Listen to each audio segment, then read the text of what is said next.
Hello everybody.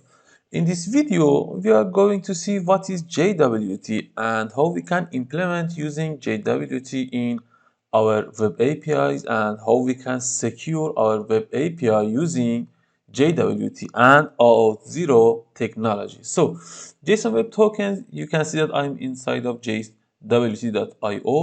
and in the introduction section, it speaks about the JWT and it says that JSON Web Token is an open standard that defines compact and self-contained way for securing transmitting information between parties as a JSON object. So in fact, this is a JavaScript object, and you know that JSON stands for JavaScript Object Notations. So this is really simply a JSON. So let me show you that what you can do with the JSONs. Every JSON Web Token or JWT has three different parts: a header, a payload, and a signature. And it's something like this: header dot payload dot signature. And for the headers, there is a lot of ways of showing data, like the type and the algorithm of its encoding. And on payload, you send the claims that you want to send, and we will see all of them. For example, ISS is issuer, X is expiration time, sub is subject, and audience, and we can have some custom claims that we want. For example, we can have public claims and private claims, and we'll see them on our example. And then we have the signature. The signature isn't important to us. We are just focusing on implementing JWT inside of this example. So let me show you that how the JSON Web Token works. When you are using JSON Web Tokens, you need to have a token, and you need to send it as your request header to like this. You set your authorization header to bearer dash and your token, and this is exactly what we will be implementing in this tutorial, and this is how it works. So as a client application, this application will send a request to OAuth or our authorization server and sends the username and password and asks for the JSON Web Token or JWT. And authorization server will check, and if everything is correct, it will return the JWT or JSON Web Token to the client, and client then will ask for the API resource using that JSON Web Token or JWT. And this is how it works. And here are a lot of other introductions. Let's go to the libraries and let's see what libraries. You can see that there are a lot of libraries and they are using the JSON Web Token package, and there are for so many libraries and frameworks, and that's so good. Let's go to the first part and see that what is exactly JSON Web Token. For example, this is a JSON Web Token. You can see that it has three different parts, like payload, like header, payload, and signatures. And you can see that everything is decoded here, and we will use this website and we will decode our tokens, and I will show you that. So this is a little and a brief description of JWT and what is it. So let's see what is the product of this video and what we will be making. After completing this video, you will have this product, and it is really, in my opinion, a good and a useful JSON Web Token tutorial. So you can see that we have a lot of things to learn. And let me show you inside of my code that I'm using some packages. So I'm using Microsoft.ASP.NET Core.Identity.Entity Framework Core, which is really important package, and it helps you to manage your authentication and authorizations. And then we will use Microsoft.ASP.NET Core.Authentication.jw to bearer, and we implement our functionality using these two packages. So let me show you what we will have. The first thing is, after implementing our project in database, we have some tables that are implemented by our identity package. I have ASP.NET users. Let me show you. It is empty for now. I have ASP.NET roles, which is empty, and I have ASP.NET user roles, which has a many-to-many relation from users and roles, and it is empty for now. So we will implement these seed roles, and it will let me show you here inside of my codes that let me show you inside of static user roles. It will implement these three roles for me automatically. So I will use out slash seed roles, and if I execute it, it receives an object. You can see that it says that it succeeded through, and the message is role seeding done successfully. And if I go to my database and ASP.NET role, select top 1000, you can see that now I have user role, owner role, and admin role. That's so good. The next thing is, I don't want it, I can register a user. For example, let's say that my username is Ahmad and last name is Tahiri, and username is, let's say, for example, Ahmad and Tahiri. Okay. For the email, it is at gmail.com. And so let's copy this username for our password and execute. And it says that is success. True message, user created successfully. Let's check our database, ASP.NET users. Okay, now you can see that my user is created. He has username, email, a lot of beautiful things, and a first name and a last name. Also, let's check user roles. And you can see that for this user ID, I have this role ID. It is because we have a default user role for everyone. So let me show you that how we can use this. I want to use a token, so I can simply send a username and a password to request to server and ask a token. So in return of this login method, I receive an is success is true, and I receive a message. In this message, I have my token. Let me copy this and let me go to JWT.io and decode it. Here I can paste that. Now you can see that my algorithm is HS256, type is JWT, and inside of claims or I payload, I have a lot of claims. For example, my name or username is Mehmet Tahiri. My name identifier or my ID is this ID. JWT ID is a unique ID for this JSON Web Token. My first name is Mehmet, last name is Tahiri, and my role is user, and I have all of them. You can see that this is simply decoded. So how I can use this token? I created 4 methods. And for the first one, we don't need any authentication and authorization, but for the next 3, let me show you inside of my controller what you are going to see and learn. So inside of this simple controller, the first thing is a simple method without any authentication and authorization. After this, we have this get user roles, which has authorization with a role of user. So you need to have role of user in order to have access to it. The next thing is get admin role, and for this resource, you need to have the role of admin. And the last one is get owner role, and for this you need to authorize with the role of owner. So this is it.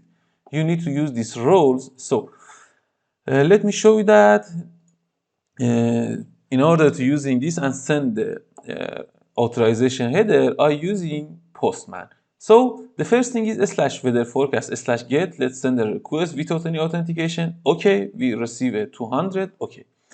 And for my get user role, without any authentication, if I send my request, I receive 401 unauthorized.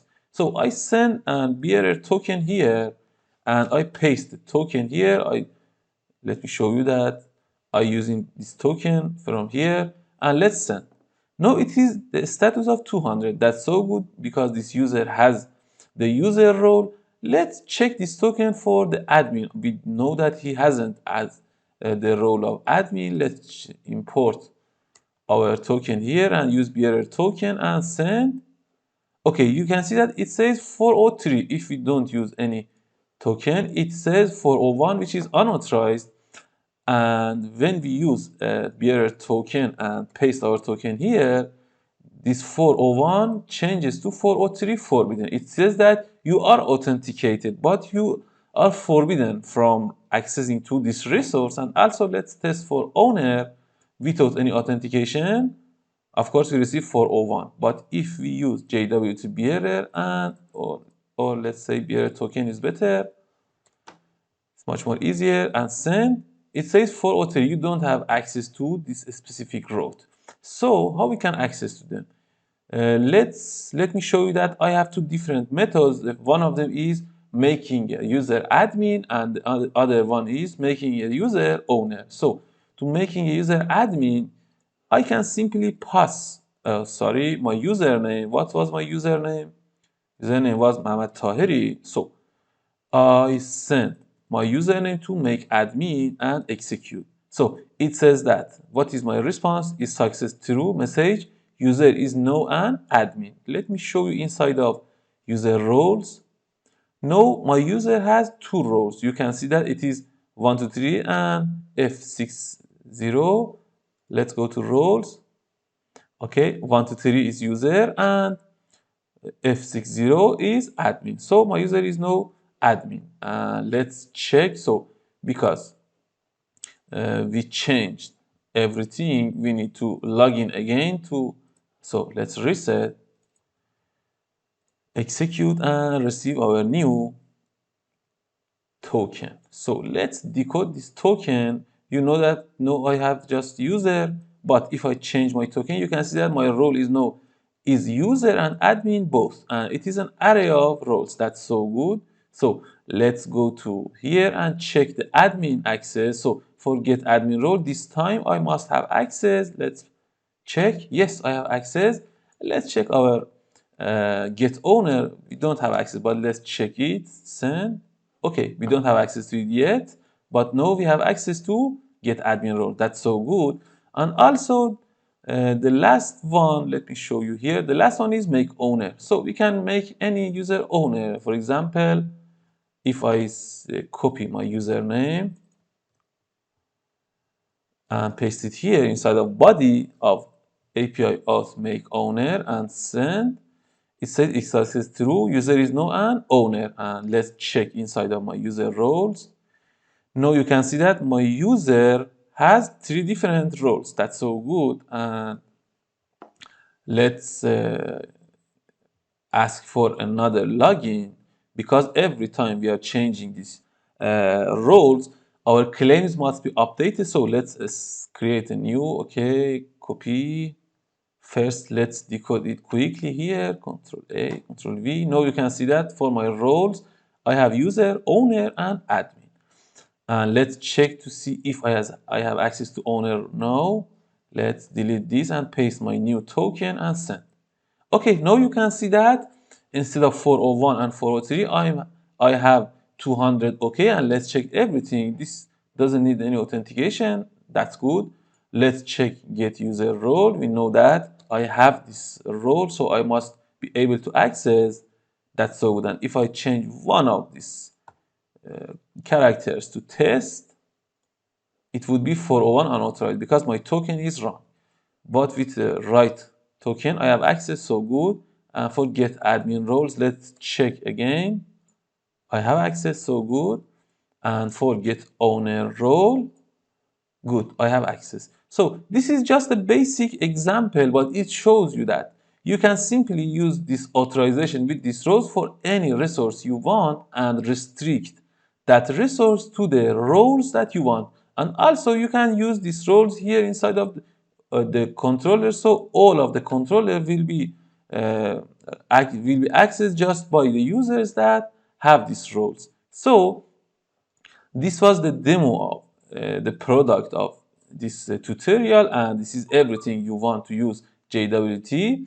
And also I have implemented all of the codes into the GitHub repository of this tutorial, and also I want to show you that I have different branches for different versions, and in this tutorial you see that we will refactor our codes twice, and for each of them I have I have different branches.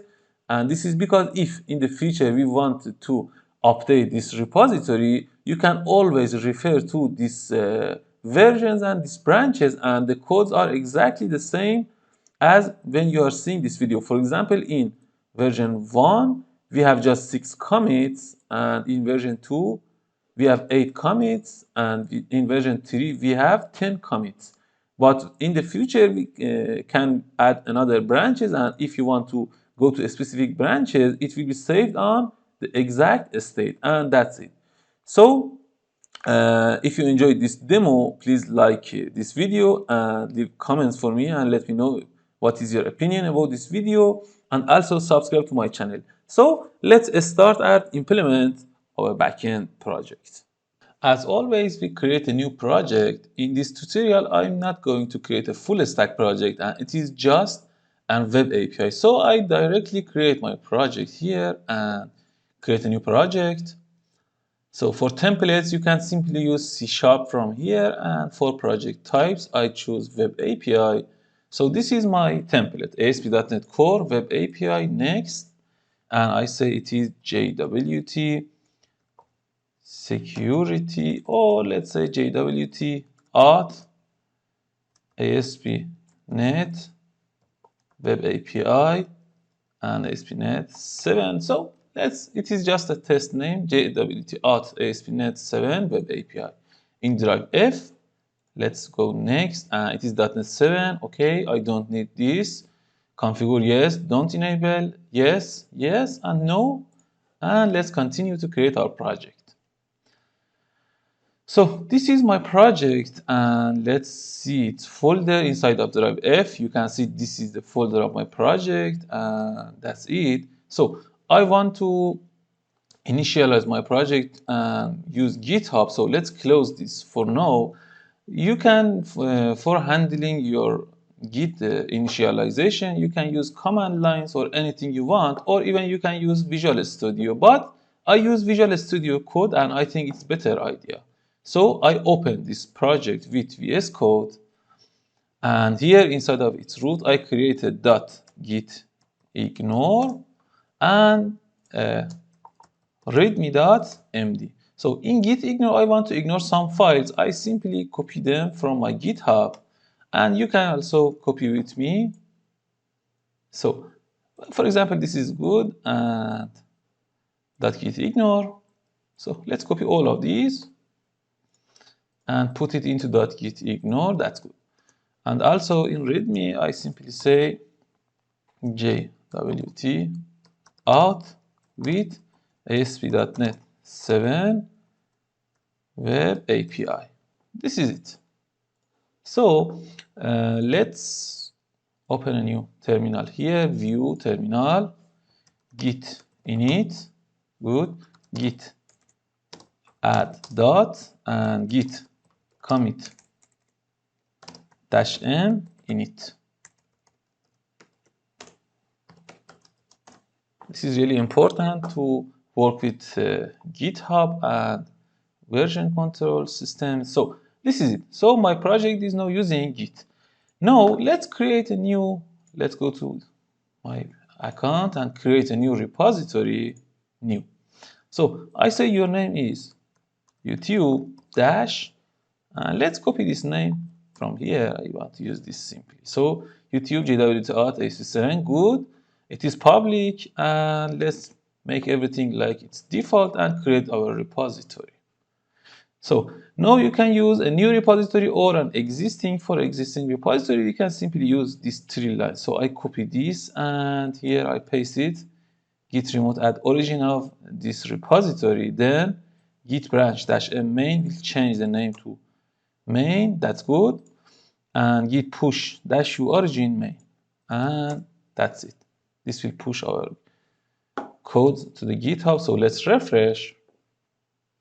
Now you can see that my project is here, but I want to have different branches for my different versions.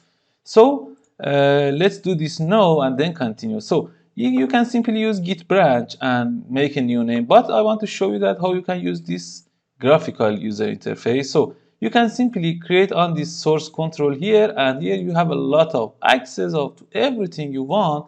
I simply use this. You can see that you clicking on this main here in down, it shows you that a lot of options. So I say I want to create a new branch, and I say that what is my branch name? I say v1, and I press enter. So this branch is created, and now I can publish this branch. So by clicking this publish branch, this branch is, you can see that it is finished. So if I refresh, Now I have main and v1. So this is the branching, and we simply created our GitHub repository. So for now, let's minimize this Visual Studio code and go back to our Visual Studio and open this JWT, the project that we created.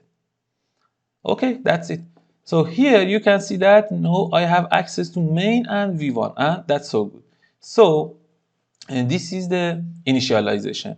Let's start. The first thing is I don't want to use this weather forecast. I delete it. Okay. And also let's go to its controller and make it a little simpler. So I don't need this logger. I don't need this constructor. And here for this method, it is an HTTP GET. I say that let's delete this. It is much more readable, this route. So I say your route is get, and that's it. So here I say that your signature is you are going to return an I action result of get, and you can simply, instead of these, can simply return an OK status with this array, which is summaries. We don't push our attention to this controller, and we just need to show the authentication and authorization. So we just simply return this array as our resource. So let's say delete this line. Okay, that's so good. And that's it. So this is the controller. So let's create a new commit. So I show you that. You can see here you have this. So it shows you that you have these changes. You deleted this stage, and also you deleted this stage. So refactor weather resources, and you can commit a stage and push. So you can use each one. I can simply use commit stage and push, and that's it. So let's go to the GitHub, and now you can see that okay, we want to have recent pushes. You can see that in main branch I have this weather forecast, but if I go to v1, it must be deleted. Yes, you can see that it is deleted. That's so good. And also in controller, let's check. Yes, you can see that it is now clean, and we are working on this v1 branch, and that's it. So now we are aware of what are we doing inside of our branch, then we can make a pull request for it. So for now, let's close weather forecast and continue to implement our project. The first thing is we need to have some packages, because let's close everything and this. Okay. The first thing is we need to use some packages in order to use identity and use our database. Let me show you what we are going to use here. The first thing is we need to use Microsoft.ASP.NET Core.Authentication.jwt to handle our JWT tokens. The next thing is Microsoft.ASP.NET Core.Identity.EntityFrameworkCore, because we are going to use identity package, and it also installs Entity Framework Core for us. This is so important package, and you need to be familiar with it. And you can see that it has 113 million downloads. And also we use EntityFrameworkCore.SqlServer and EntityFrameworkCore.Tools. Let's install all of them. So I copy the name from here, and let's go to the dependencies, right click, manage new packages. So browse, install, let's search. Okay, Microsoft.ASP.NET Core Authentication JWT bearer. Install. Okay. I accept. And that's it. So next is identity.EntityFrameworkCore. This is really important. So let's paste the name and search for it. Microsoft.ASP.NET Core.Identity.EntityFrameworkCore. Install. Okay. I accept. Good. The next thing is SQL Server. We need to use SQL Server. So let's paste it here and search. Microsoft.EntityFrameworkCore.SqlServer. That's it. Okay, I accept. That's so good. The last one is Microsoft.EntityFrameworkCore.Tools, and you know that this helps us to have migration using EF Core. So Microsoft.EntityFrameworkCore.Tools is good. Install. Okay, I accept. That's good. So let's see the install. Now you can see that I have all of them, and also I have swashbuckle.aspnetcore and Microsoft.aspnetcore.OpenAPI, which was installed before of this. So we have 4 packages now, and you can simply check them here. You can also double click on JWT Auth using name of your project, and you can see all of them here. That's so good. So now we installed our packages. The next thing is we need to have our application DB context and its configuration. So let's create a new folder named core. I use this core, and you can use anything without folders, but you know that it is better idea to have folders for everything, and sometimes also you can use different class library projects for them. I simply use different folders, and I think it is better idea for our tutorials. And we can, because I'm using different versions on other tutorials, you can simply say what you want and we can simply refactor them. So inside of core, I create a new folder named DB context, and inside of it, I add a new class of application DB context, application DB context. Okay, so this DB context should inherit from identity DB context. And let's press Control dot. It says that using Microsoft.ASP.Core.Identity.EntityFrameworkCore. Yes, that's it. And let's press Control dot to create its constructor automatically. And that's it. Let's change this to generic and copy this from here. I assume you are familiar because we have done all of this on our previous works. But if you have any question, ask on the comments, and we can create different videos just for this part. So this is the only configuration we need for now. This is our context. The next thing is we need to use our connection string inside of program.cs, and you saw that it is a best practice to create them inside of app setting instead of hard coding in program. So let's create it inside of app setting.json. After this, I create a connection strings, which is an array, and I say we have a local, and here we simply can say that your server is dot, and it's local. So your database, you can use any name you want. For example, this I can use this name of JWT Auth ASP.NET have WebAPI DB. Any name you want is good. I use this one simply. So after this, we need to use user pass, but I can simply use trusted connection because I'm local. Trusted connection. I'm using my local database, and also I say trust server certificate is true. That's it. And this is just the configuration we need for our database. So let's go to the program.cs. Let's do some cleanup. Delete this, delete this, delete this, and that's it. Let's press enter here because this is for our pipeline. So let's have a comment, and that's it. We don't want to work with it. Let's add our DB. So we simply say that builder dot services dot add a DB context with application DB context. This is it, and it has some options, and inside of options we can simply use that var of connection string equals to builder dot configurations dot get connection string of my local. This is the connection string.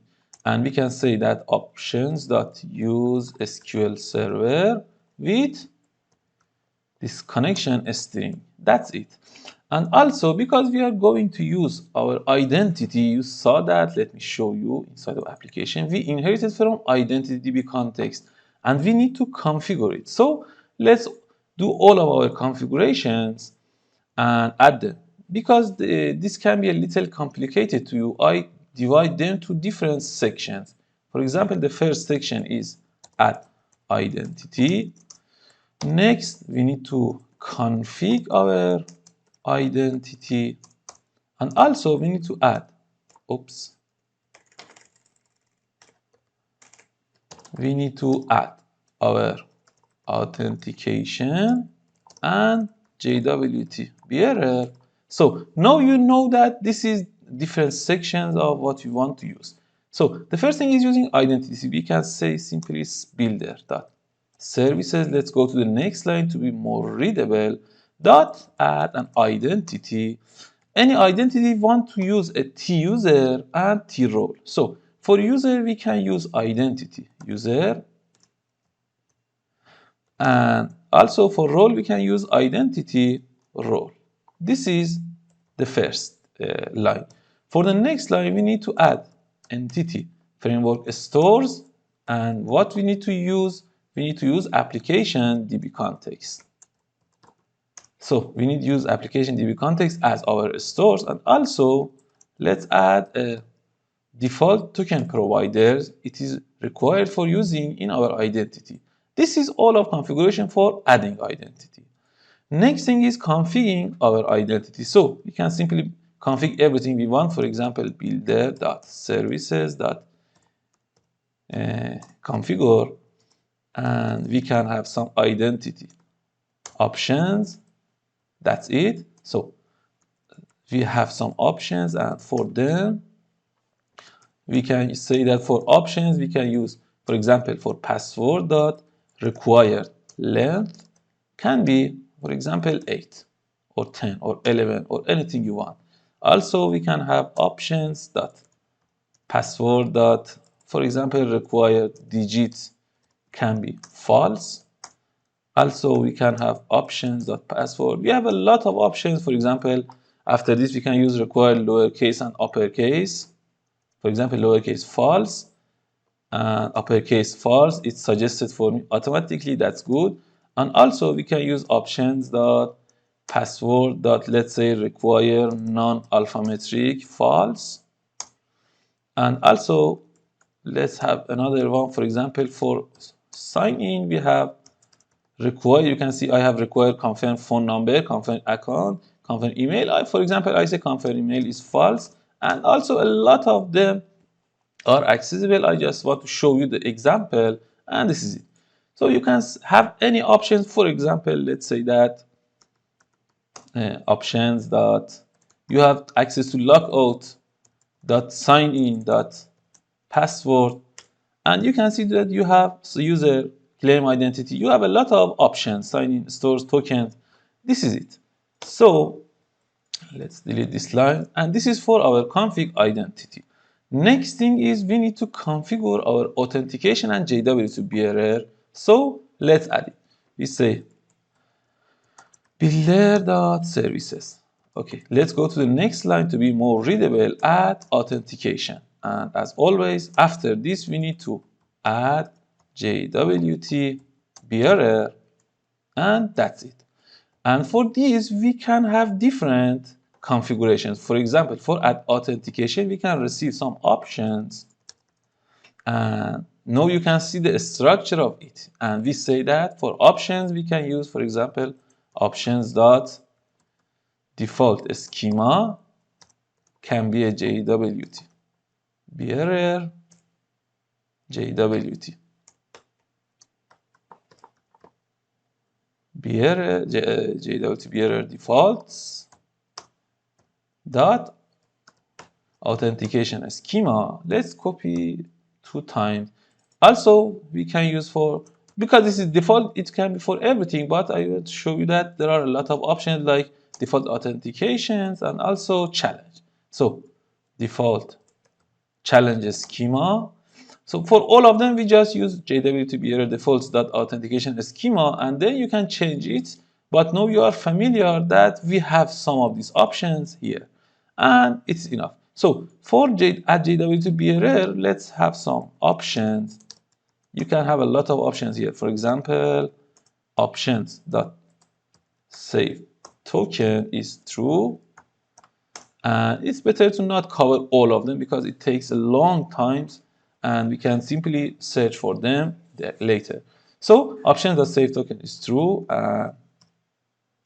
Options.require HTTPS metadata can be false. And the most important thing is options.token validation parameters is a new token validation parameters.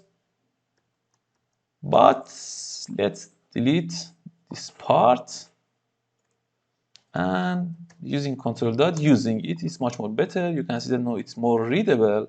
So inside of this new token parameter, we say that you need to validate issuer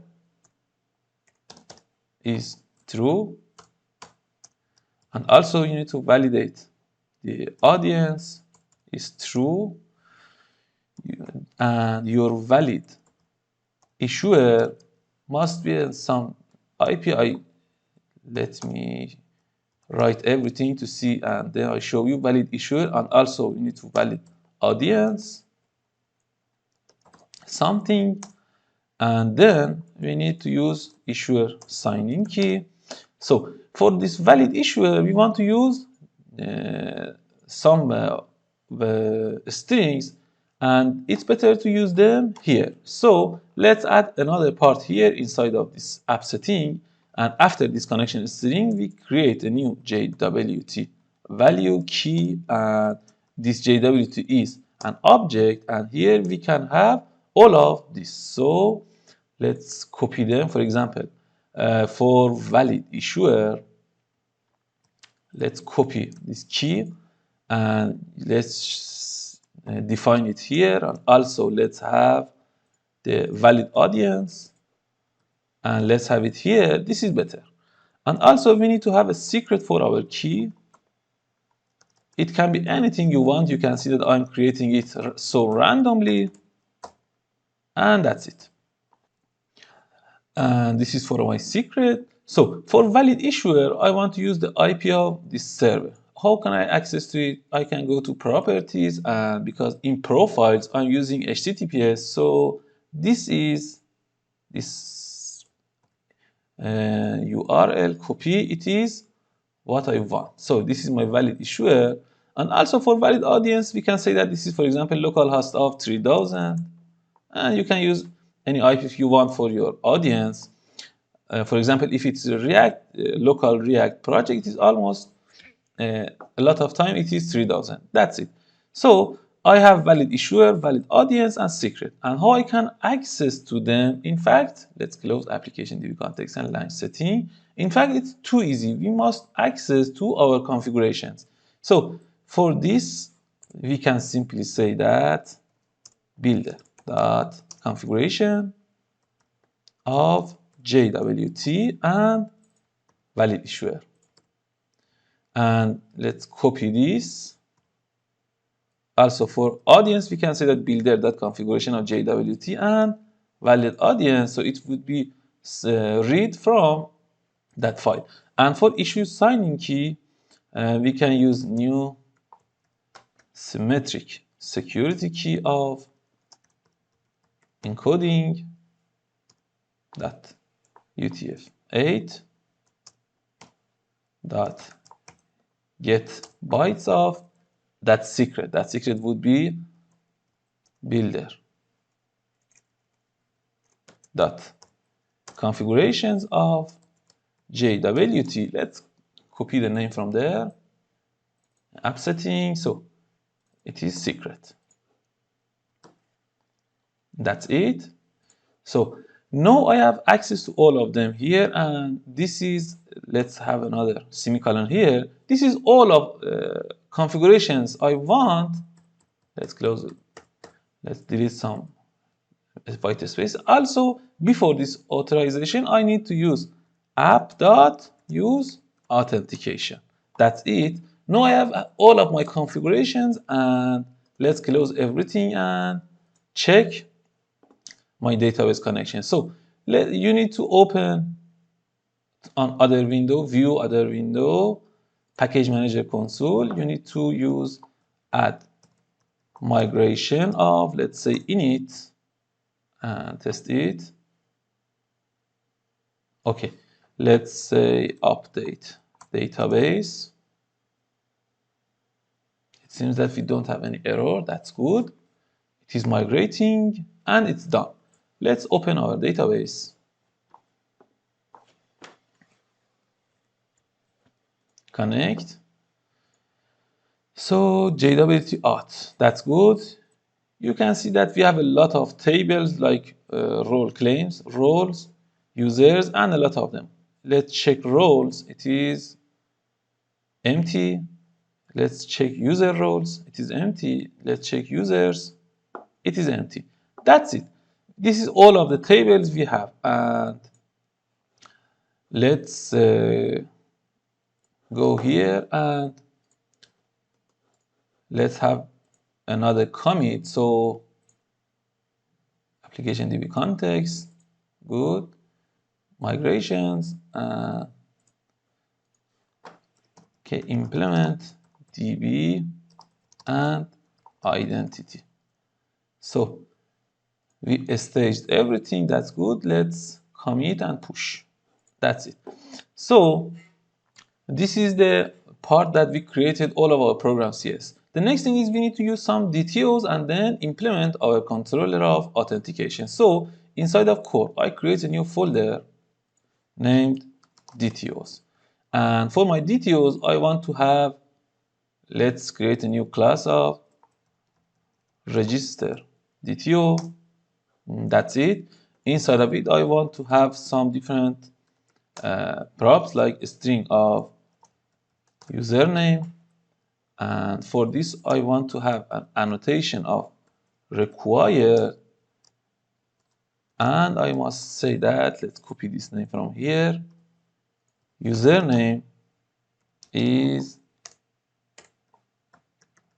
required. And this must be message.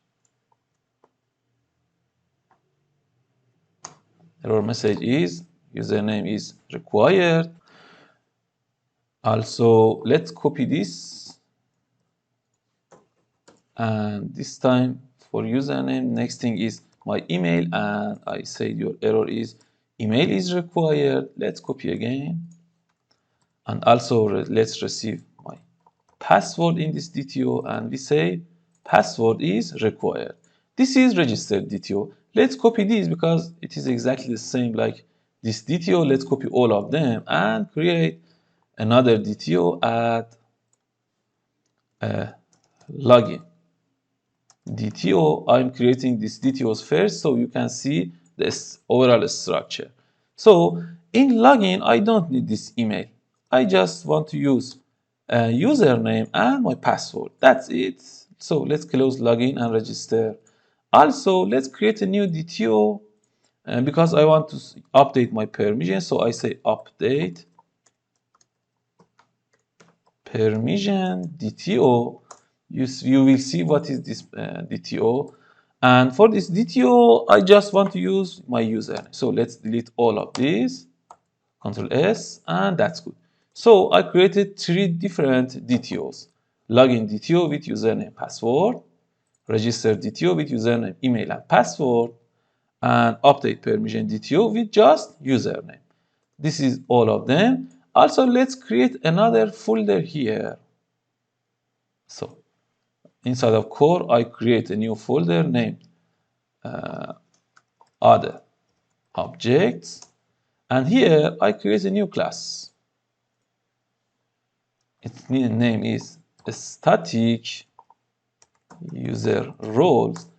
I want to have some roles and our roles must be a string. But in order to avoid some errors and typing problems, I simply use a static class here and I create some string inside of it, and we can simply use them.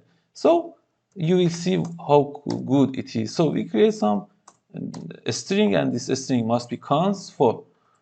So public const string of owner is owner. This is it. This is my first role. Let's copy this 2 times. This is admin, and this is user. So let's copy admin and copy user. No, everywhere we can simply use a static user roles dot owner, and we avoid a lot of our typing issues, and that's so good. So this is a static user roles. I think for the files it is completed, and let's create our final thing, which is our controller. So let's create it. So inside of controllers we have the forecast. We don't want to work with it right now. Let's create a new controller, add controller of API. And before this, let's check.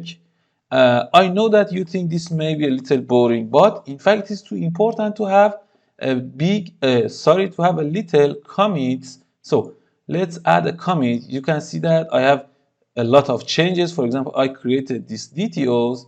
First, let's save everything. Okay, for these Dtos, stage all of them, and also stage this.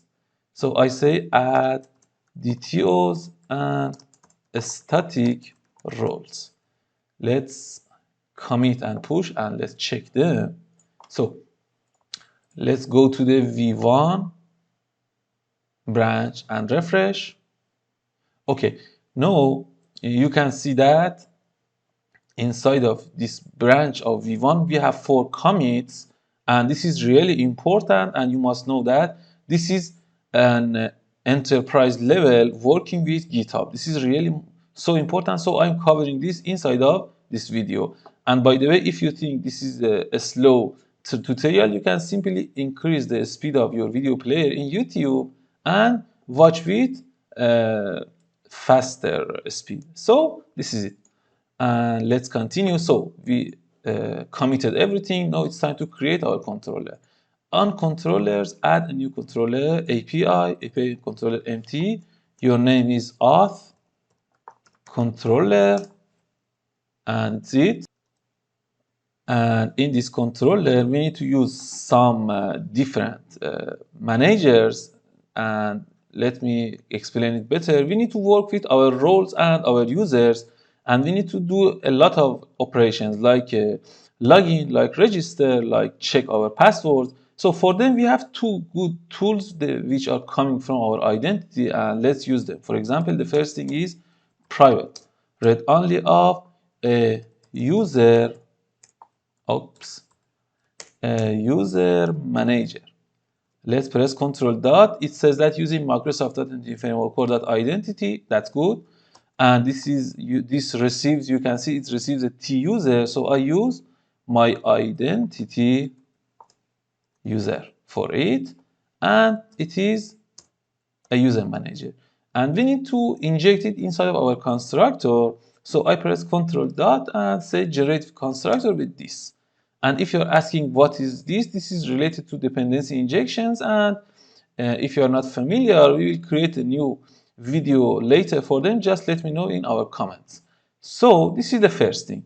The next thing is we want to have a private read only, another good tool, which is a role manager. And that's so good. So inside of this role manager, let me show you again, we're receiving a T role. So I simply use my identity role for it. It is a role manager. It needs to be injected. So let's press Ctrl dot and choose add parameters. Okay, now it receives here, and it says that underline role manager, which is this private read only, is this role manager.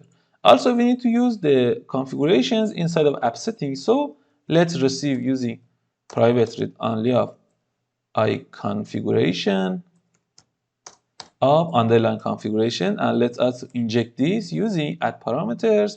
I'm pressing Ctrl dot, and this will shows me add parameters. That's good. So I have configuration, and underline configuration is configuration. That's it. This is all of the tools I needed. The next thing is we need to have some different routes. For example, I want to have a route for seeding my roles to database. So we can simply use an HTTP post, and let's have a route for it. So in this route, we simply say seed roles. That's it.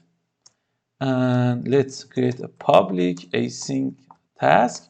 It is a good idea to use async of iAction result of seed roles. And that's it. So in this function, we can simply use the role manager, and we say the weight of role manager dot create async, and this function receives an identity role. So we need to create a new identity role, and this identity role, let me show you here. You can see that it receives a string of role name. So we created that static role name for this. So let's use our static user roles, static. Why it is not recognized? Let's check it. Okay, a static user roles. Let's copy the name, and here static user node dot. For example, the first thing is I want to add user. That's it. So let's copy it twice. I said also you need to use admin, and you need to add owner. That's it. And after that, we simply return okay, and we say that role seeding done successfully, and that's it. But let me show you a beautiful thing here. Because it will always try to create this create async, we can avoid it, and we can simply say that use some flags, and let me show you that how we can do this. So we can create new boolean with name of is owner role exists, and we can await of, we have different functions inside of our user manager and role manager, and here we can use role exists async of static user roles dot owner.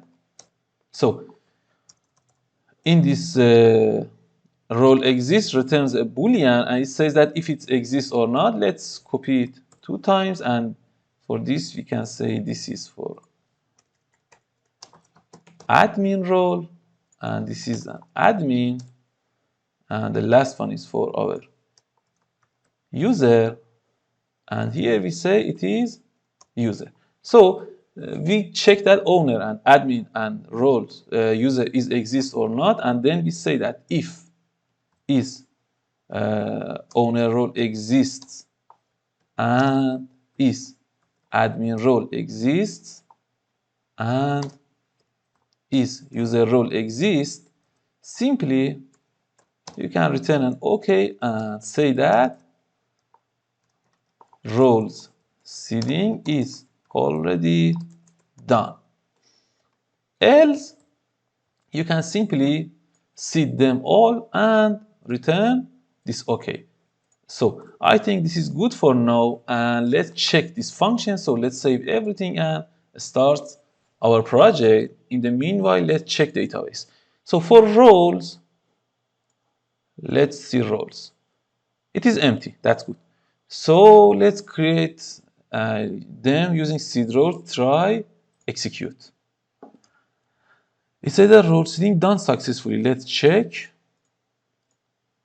Okay, congratulations. We have 3 roles in my database. So you can see we have admin, user, owners. Let's try it again and see the result. So I execute again. It says that role seeding is already done. That's so good. And it says that it is here. So it checks and it saw that all of them are exist. That's so good.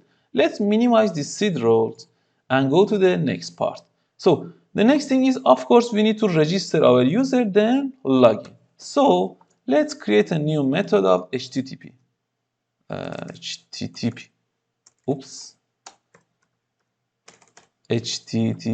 post. Okay. Let's create a route for it. And the first thing is this route is for of course we first need to register our user, then he can log in. So the route would be register. That's it. So let's create a public async task of I action result of register. And what we are going to receive, we created let's say from body we created a DTO for register. So we say register DTO of register DTO is received from our body, and we work on this. So the first thing is we need to check if the username is duplicate or not. So we say that var is exists user. You can see that I'm using a good self-defining names, and is existing user is a good name. So I simply say await of. I want to use the user manager dot find by. You can see I have find by email, ID, login, and name. I use by name async because I want to use my username. So let's say that you are checking register DTO dot username. So you need to check this username, that's it. And if is existing user returns a user, it would not be null. So we say if it is not null, simply return a bad request. And you must say that the user name already exists. And that's it. So if user is not null, if this exists user is null, it means that our username is not in database and we can create them. So let's create a new identity. User identity user of new user, new identity user. And for this user, I say your email is register.dto.email and your username is register.dto.username. And let's add a security stamp, which must be a new GUID.toString, and that's it. So we created a new identity user here. Next thing is we need to use create async and create this user and add the password, the hashed password to it. So we say that var of create user result is await of underline user manager dot create async.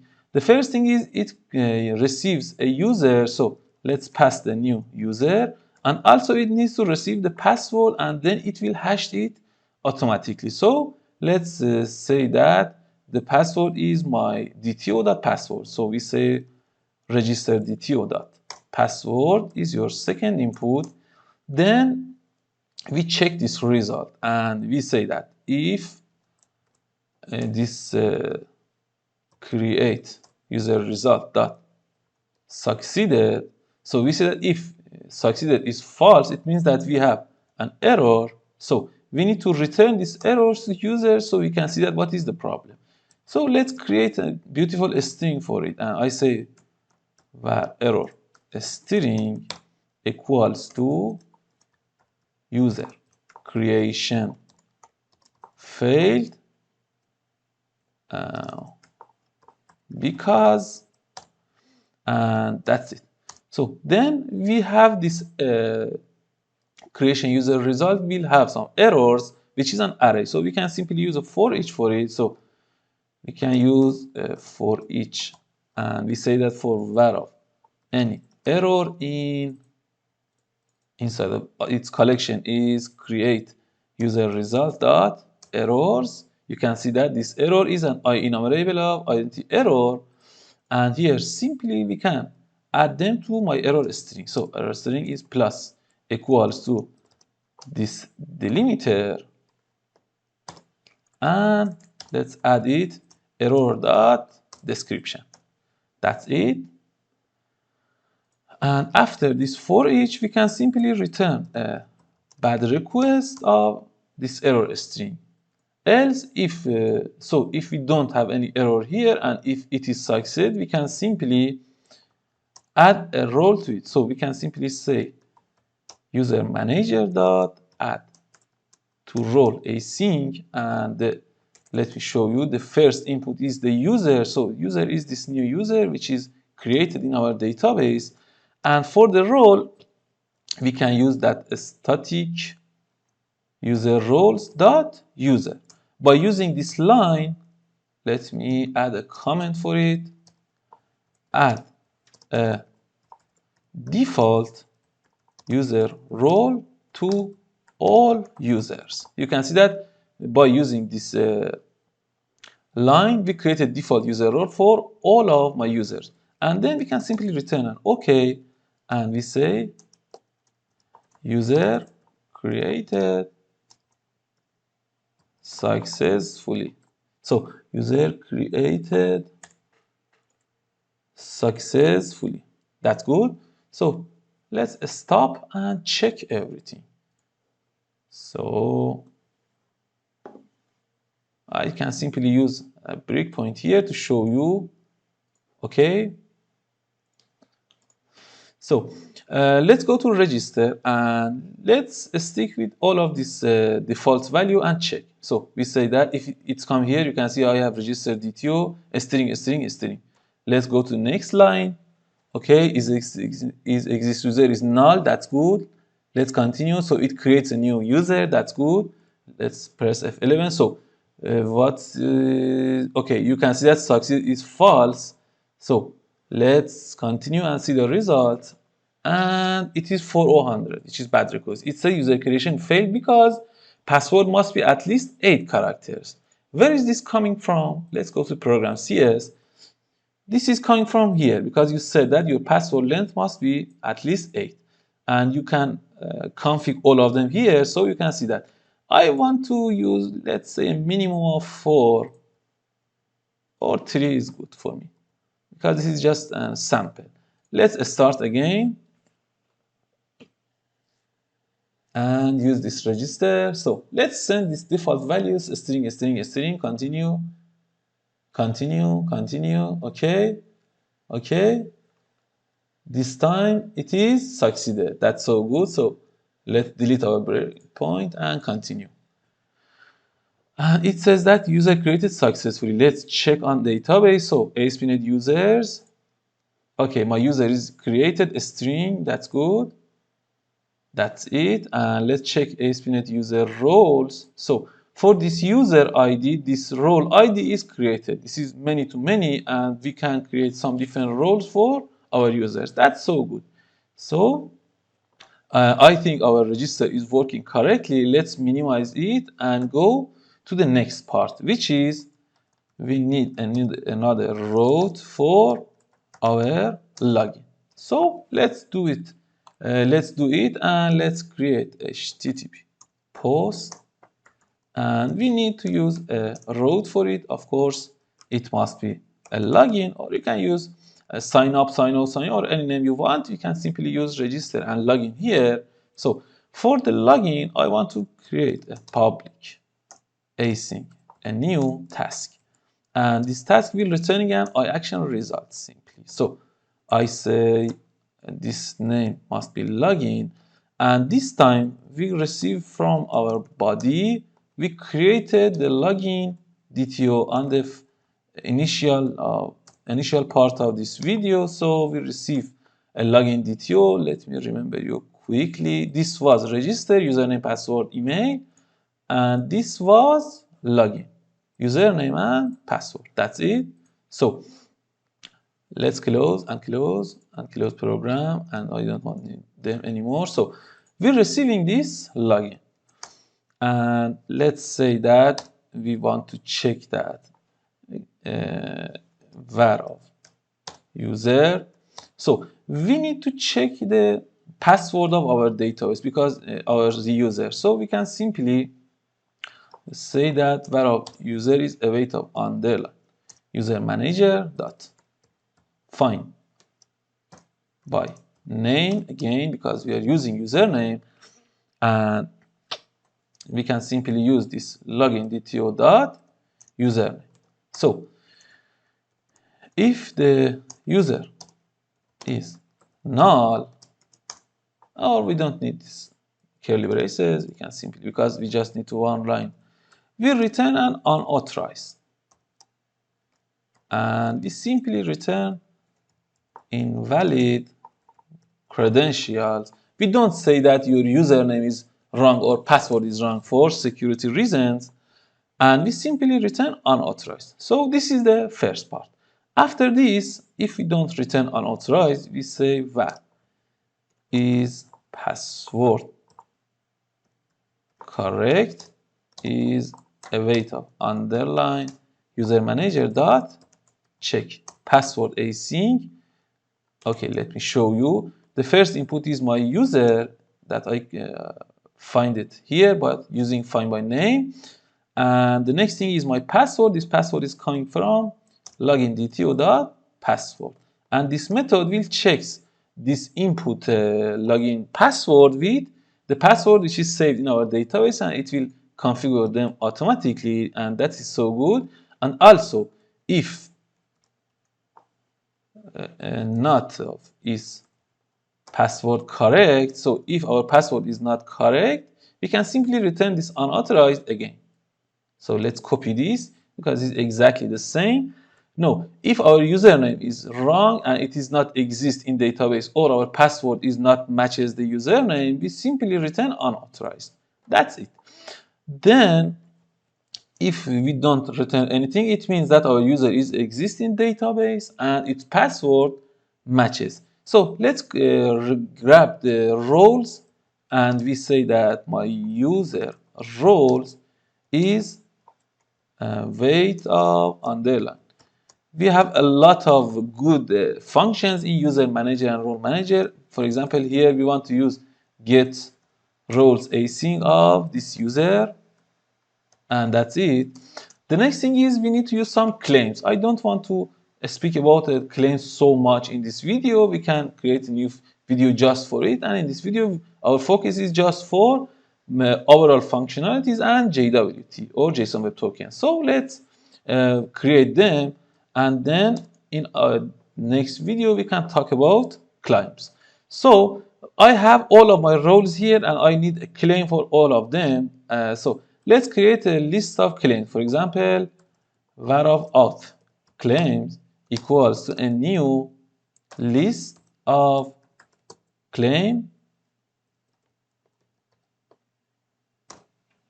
and for this new list, let's have a lot of claims. So for example, I want to have a claim for my username, and let's copy 2 times so you can see that we can have a lot of claims. So the next thing is I want to have a claim type dot.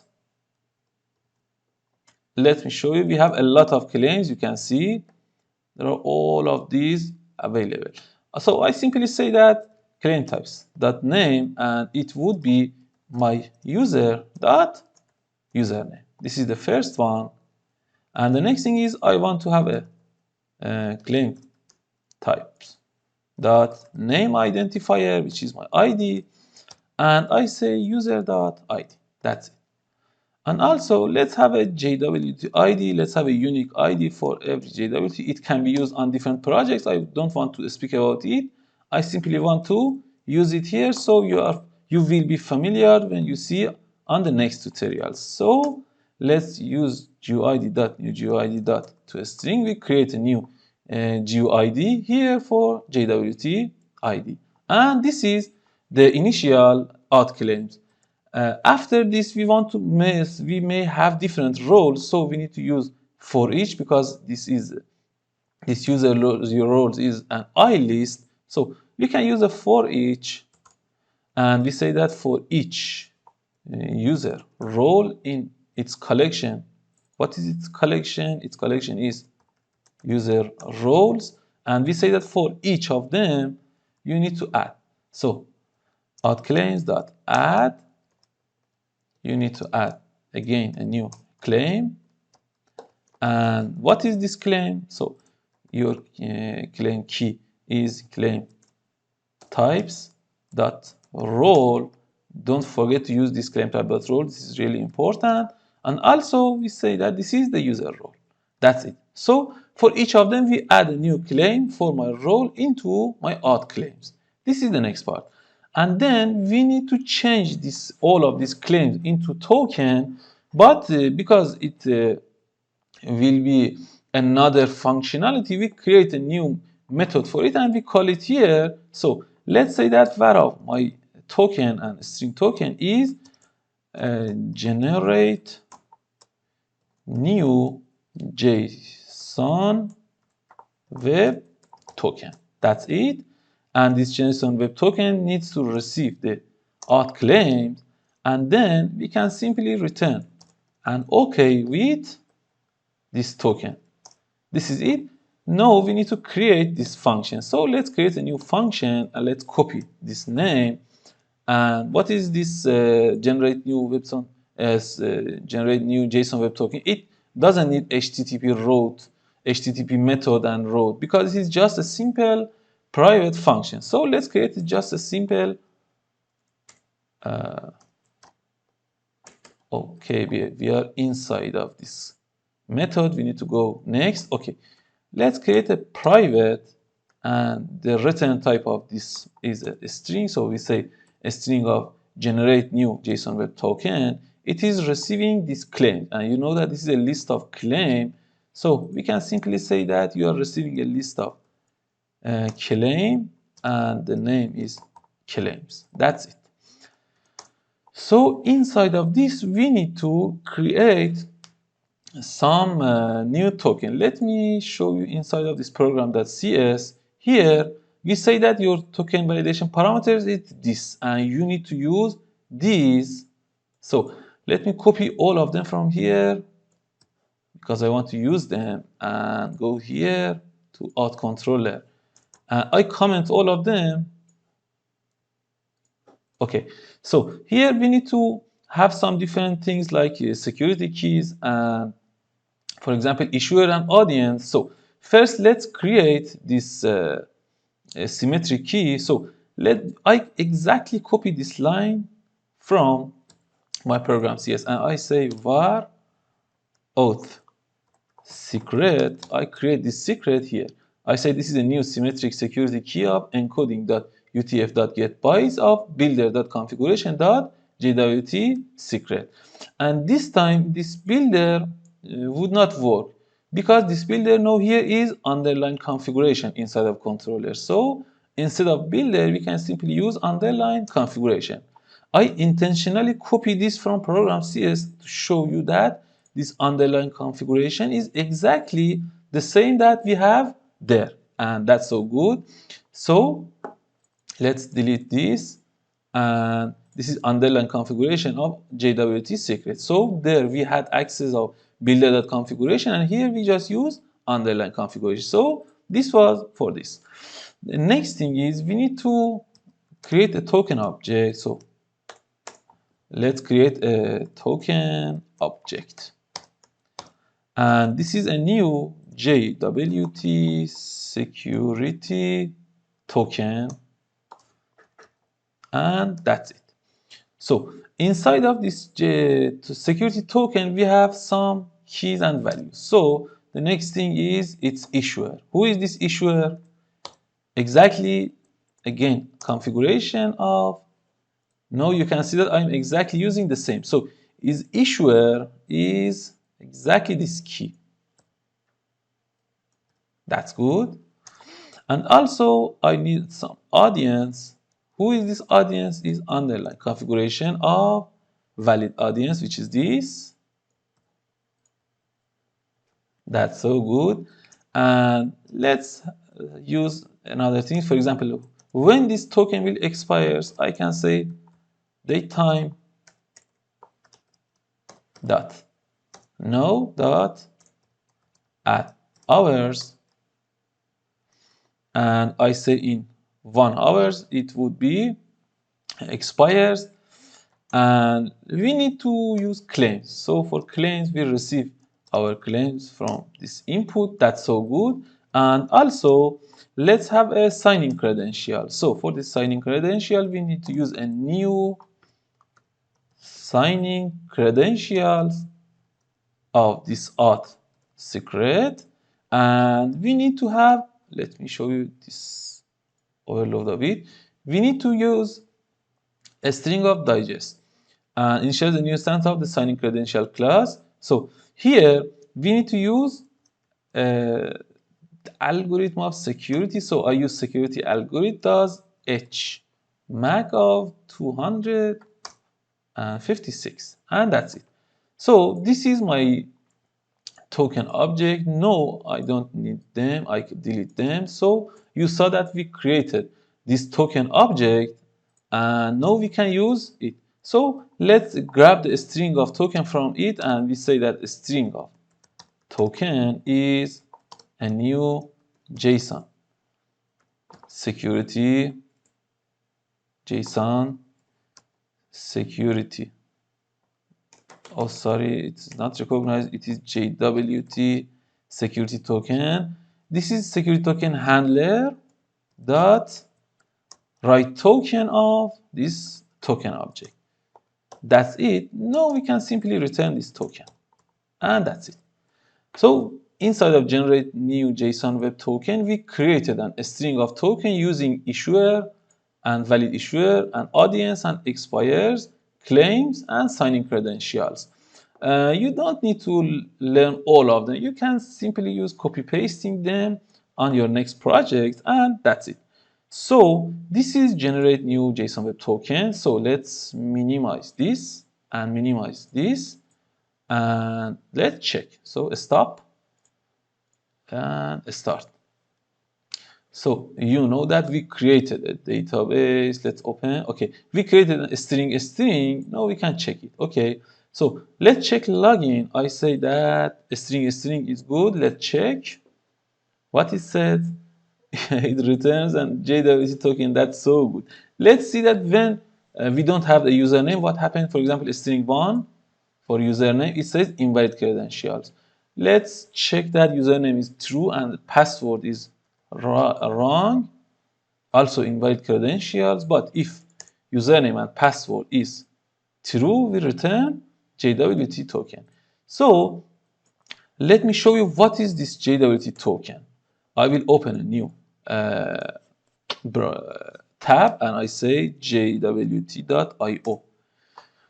Let's check our token inside of this website. It shows you that every token has three different parts: a header, a payload, and a signature.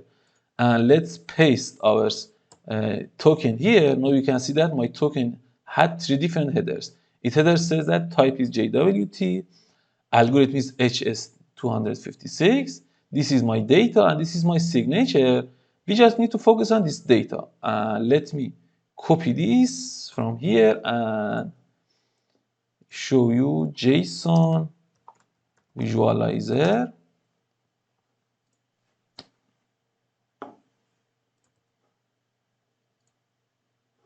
Invalid. Okay, let's copy all of them from here, paste. Okay, now you can see that I have some keys and some values. For example, for this name is a string, its name identifier or ID is this. You can see it starts with 846. Let me show you 846. The last is FF1. So you can see this is exactly my user ID. Then we have JWT ID and unique ID for this JSON Web Token. And its role is user. That's so good. Expiration time and issuer and audience and issuer are already here, and that's so good. So this is my token, and now I can work with it.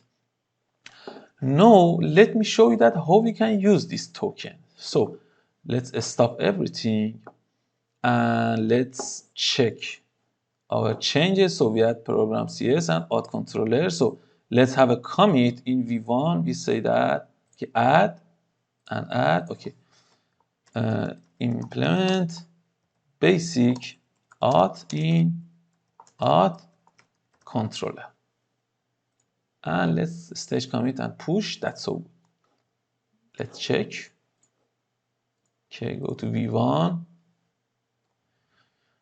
Okay, no, this is my final commit implement basic code. You can see that we added this auth controller, and also we changed these options to 3. This is the beauty of using GitHub. So good. So far so good. So let's go to the other the forecast controller. Here I want to show you how you can use this authorization and role-based authorization. In fact, so this is a get. Okay, this is a get method. So you can simply use it. Let me start and show you. So this is auth controller. Let's minimize it. And this is weather forecast controller. So here I have just a simple get method. Let's try it. And we return a list of these names. That's good. But in order to using, let me stop. In order to using authentication and authorization, we need to use an annotation. So here I can add another annotation, and it says that you can use authorize. And this authorize say that this method needs to be authorized, and you need to send a JSON Web Tokens to it, because we added all of our required configurations here. We said that you need to add authentication and add JWT bearer, and also we said that you need to use authentication and use authorization, and that's good. So when we are using this authorize, we can simply say what is your role. So let me show you that. For the first one, I say that this roles can be a static user. Roles dot user. What this means? This means that any JSON Web Tokens that you are using must have this role inside of it. That's it. So let's change the name of get users role. So let's change the name of this also to user role, and let's save.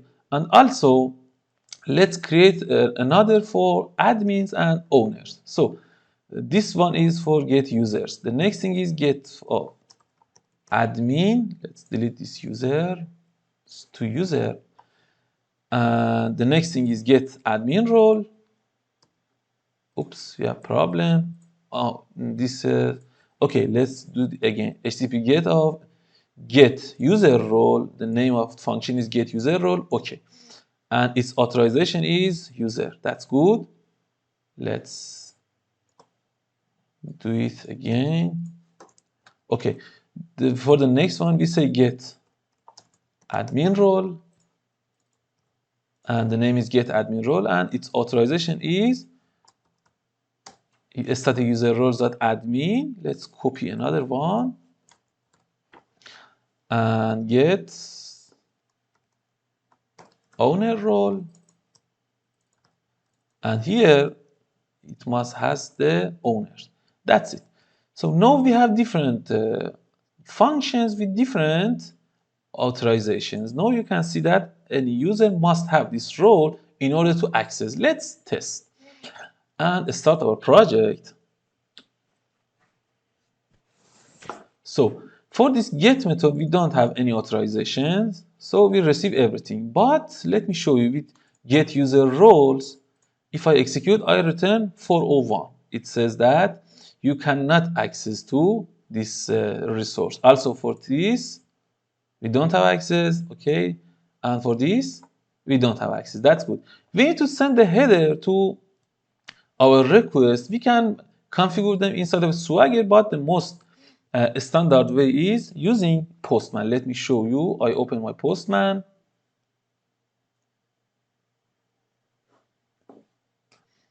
Okay.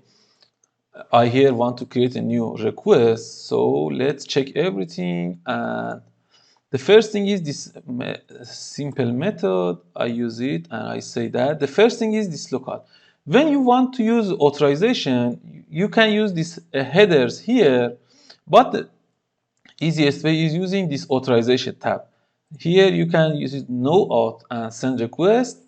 This /get is okay, it's normal. Let's copy the next one, and the next one is get user roles. Let's copy its line, this line from here, its URL, and let's create a new request. Let's minimize this part.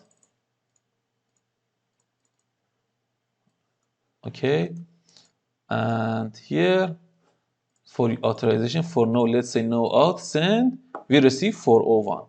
And also let's copy the next one, which is admin role with no authorization. Good, we receive 401. Also, let's copy the last one, which is owner, so we can test everything related to our different roles. And for authorization, use no auth. Okay, now you can see that the first one is okay, but for the next ones, we don't have access and we receive 401 unauthorized. And this one and this one. We need to send a JSON Web Token to our server. How we can do this? It is so simple. Let's first we register, then we log in. So we registered. Now we can use a string, and let's create a JSON Web Tokens. Okay, we received it. Let's copy, go to Postman. Here I want to send my JSON Web Token. So let me show you. You can simply use bearer token here and paste all of your tokens here. You can see that. Let's send. Now you can see that for this get user role, I access and I see 200. It means that I have access. Let me show you. If I use no authentication, I don't have access. That's good. I receive 401. And if I use bearer token and I paste my token here, I have access to it. That's so good. Now let's check the others, because let me show you, we created different authorizations for different roles. So for the get admin role, we need to have admin, and for the owner role, we need to use owner. Let's check. So for get admin role, I again use my token, so bearer token. And let's check. Unfortunately, we received 403. Let's use no auth. So it says that 401 unauthorized. You don't have access. But also, if I use my bearer token, it receives me 403 forbidden. It means that you have the access and you are authorized, but you are forbidden from this resource and you don't have access to it. You need to have admin role. So let's check the last one and then create our functions. The last one is get owner role with no auth. I don't have access. It receives 401, but when I use my bearer tokens, I received 403, and that's so good. It means that our authorization and role-based authorization is working correctly. So how we can access to them? We need to give roles to our user. Let's do this and let's continue. So let's close this weather forecast and continue to creating a lot of functions to implement adding roles to our users. So I of course need to have another route, and I want to make my make user to admin. We need a route for this, and also we need to use a route for making our user owner. In real world, we don't use this owner, and we use this owner on our database manually, but this is a tutorial and I want to show you. For example, let's say that in any project you want to have 7 or 8 different roles. You can simply use this. So for admin, let's create an HTTP post. What is the route? For route, I say that make admin, make, it means that I need to learn 10-type fingering fast. So route of make admin, and then I can use public async of task of I action result of make admin. And this is the part that I want to use this update permission DTO that we created on the first of this video. So we need to receive the username and change its permission roles. So how we can do this? It is really so simple. We need to return receive this update permission DTO. So we receive this from our body. From our body we receive the update permission DTO of update permission DTO. And here, first we check the user if it exists or not. So let's copy from login because it is exactly the same logic. So copy from here.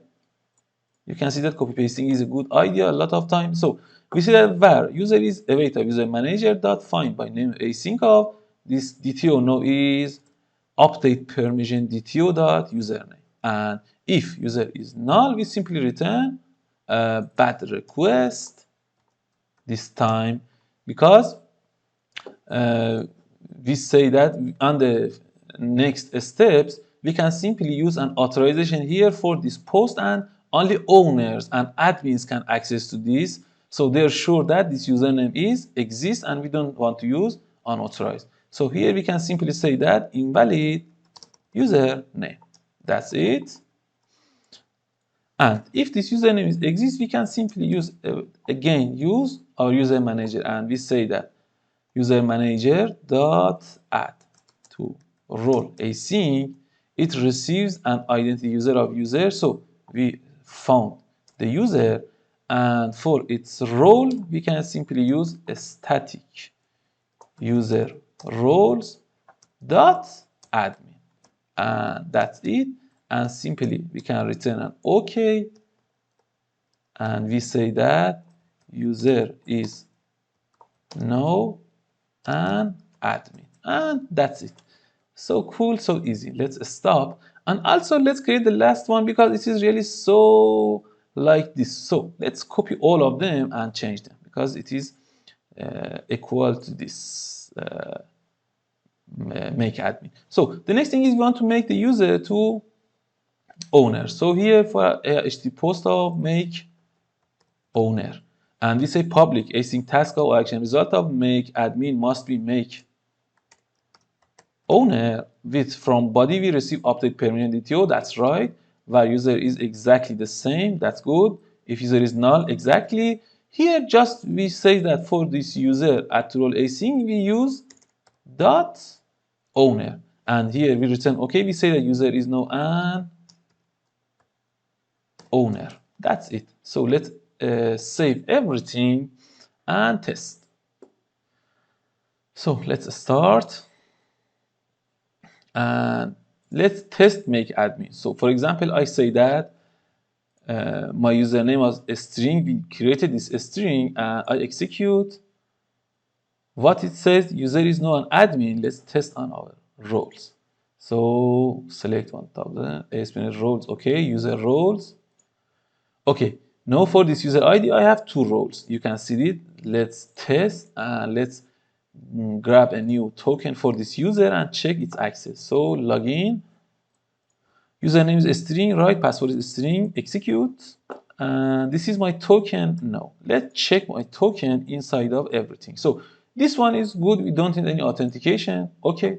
So for get user role, let's test my token and send. It's okay because you know that my user has the user role already. Let's check the admin.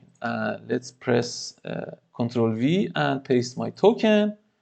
Okay, no, that's so good. You can see that I have access of 200 to get admins. Let's check if he has has access to owners.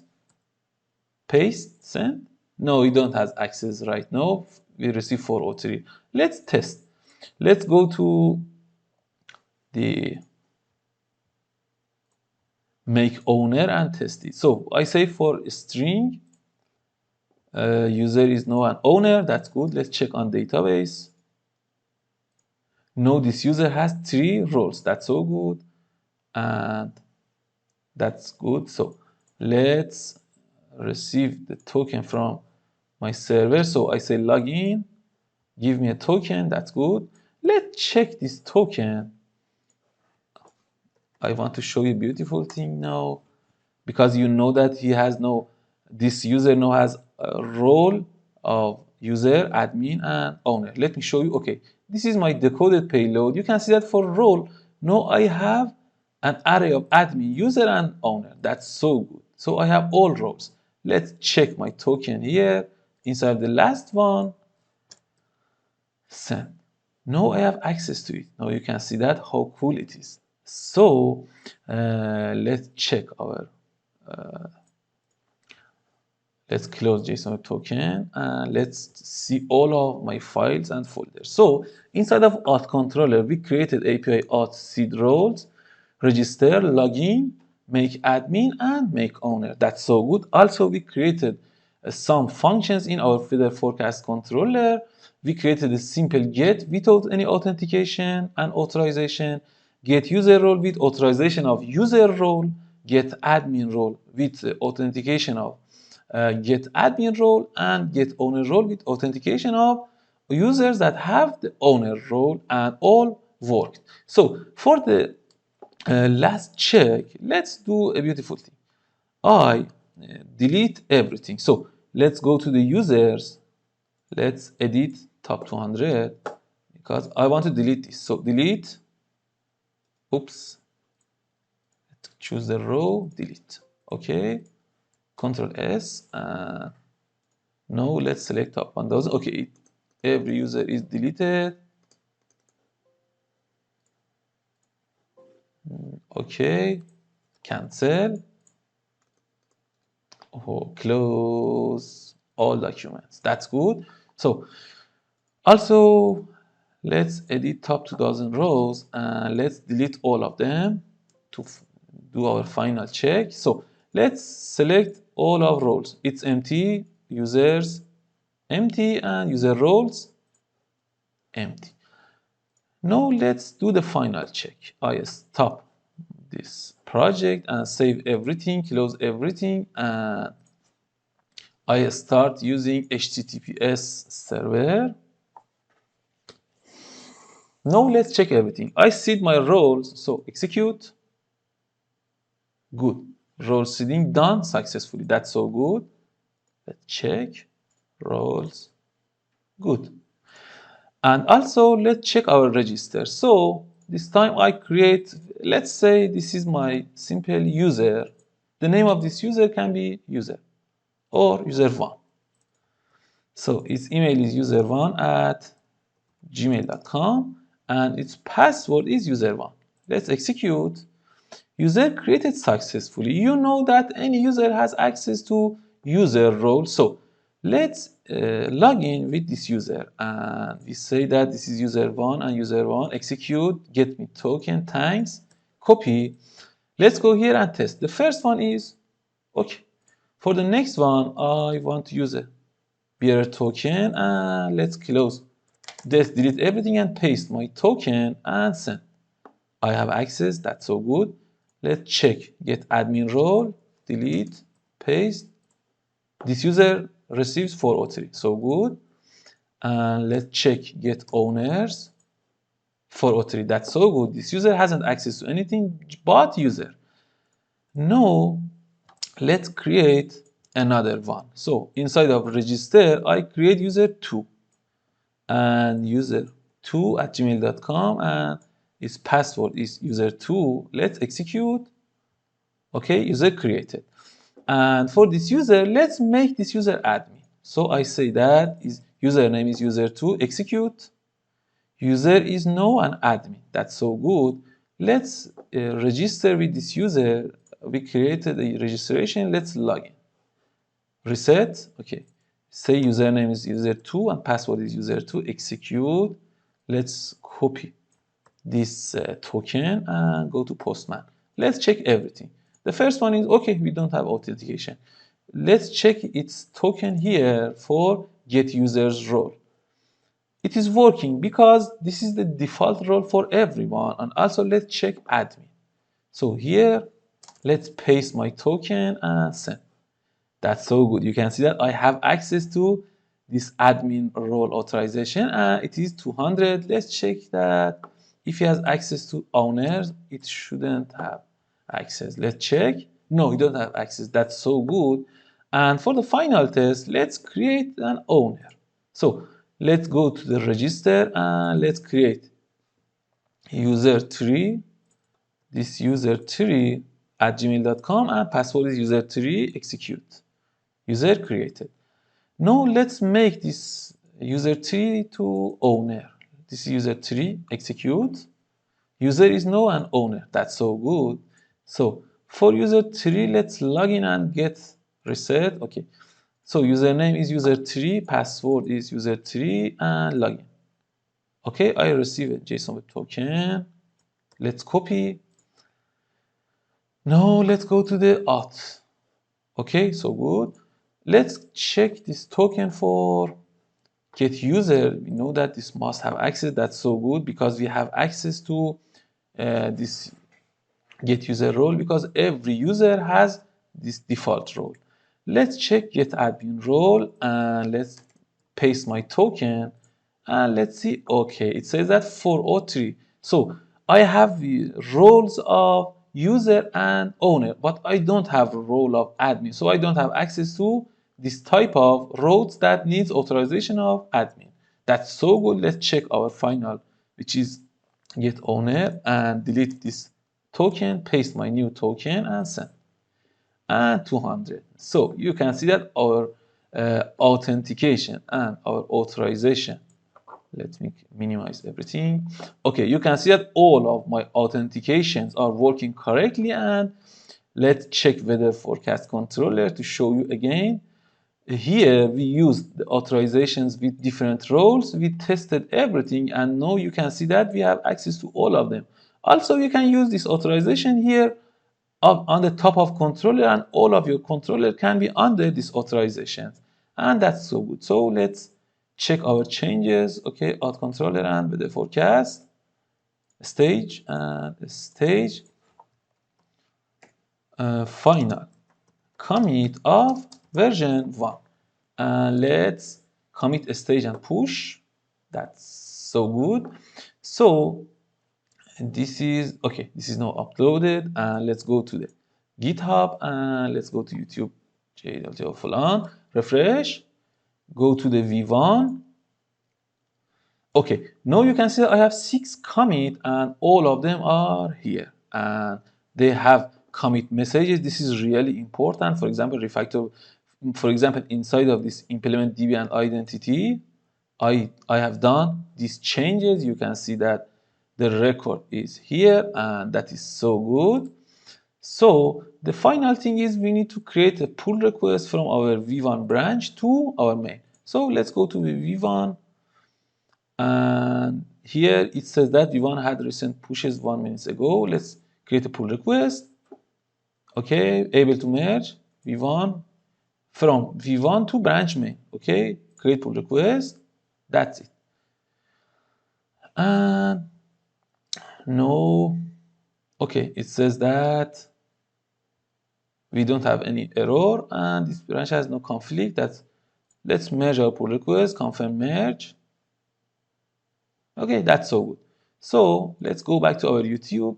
Now you can see that all of my commits are here on my main branch, and I have all of my commits inside of this, and that's so good.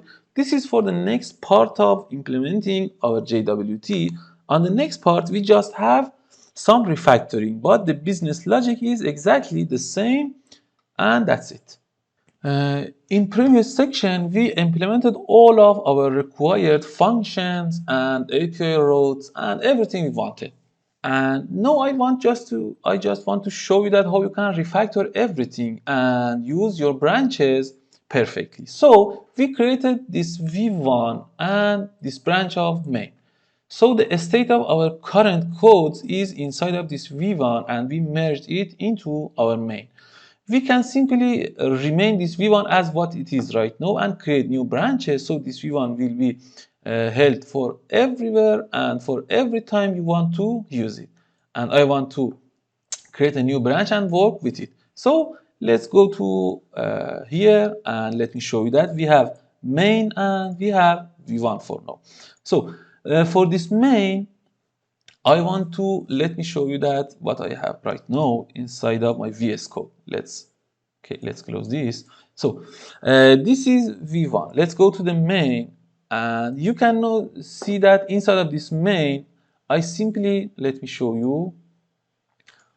I don't have the required configurations and changes which are on GitHub because we don't updated this local repository. We can simply use git pull or git fetch, but I simply use this synchronize, and it must receives. Okay, now you can see that I received all of them.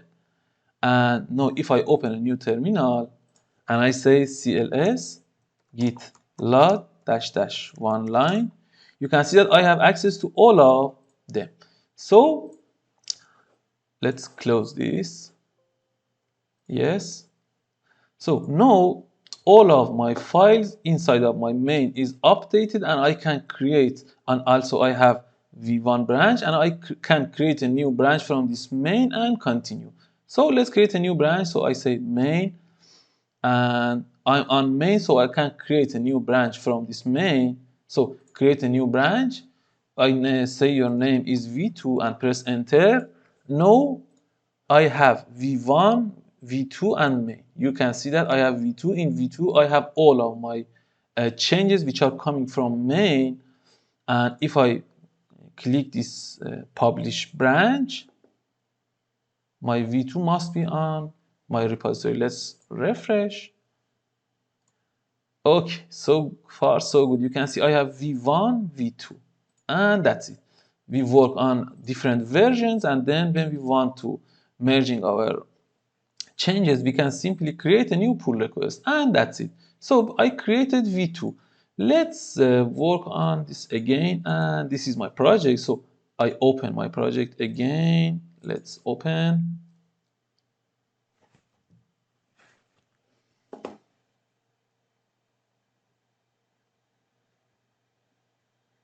Okay, now you can see that here I have main, v1, and v2. And the reason of switching to VS Code is because seeing the result in VS Code is much more easier, but you can use any tools or any options you want. So I'm on v2. Here I just want to create a simple refactor. Let me show you what is my plan. Let's close all documents. Inside of my ASP.NET users, you can see I have let me show you the design. I have some fields. You can add your custom fields into this user and these roles. Let me show you the roles. You can add any field you want to these roles and these users. I want to show you that how cool it is. So let me show you inside the program.cs here. When you are adding the identity, you say that you are using this identity user and identity role. You can define your identity user as your custom user and also your custom role. I just want to show you a simple example. So I create my users, my custom users, and use it. So let me show you that. Let's create a new folder inside of my core because I want to create a database entity. So I create entities folder inside of core, and I create a new class. Add class of, this time I say application user. That's it. This application user has the obligation of inheriting from identity user. It must inherit from identity user using Microsoft.ASP.NET Core.Identity. That's good.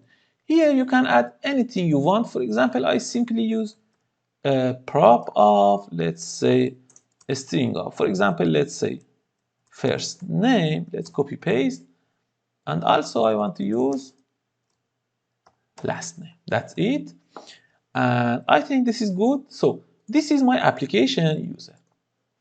So now I want to change my configuration. So I simply come here and I say builder.services.here.add-id. I say you must use an application user. Let's application user. Okay, it isn't recognized. Let's press Ctrl dot.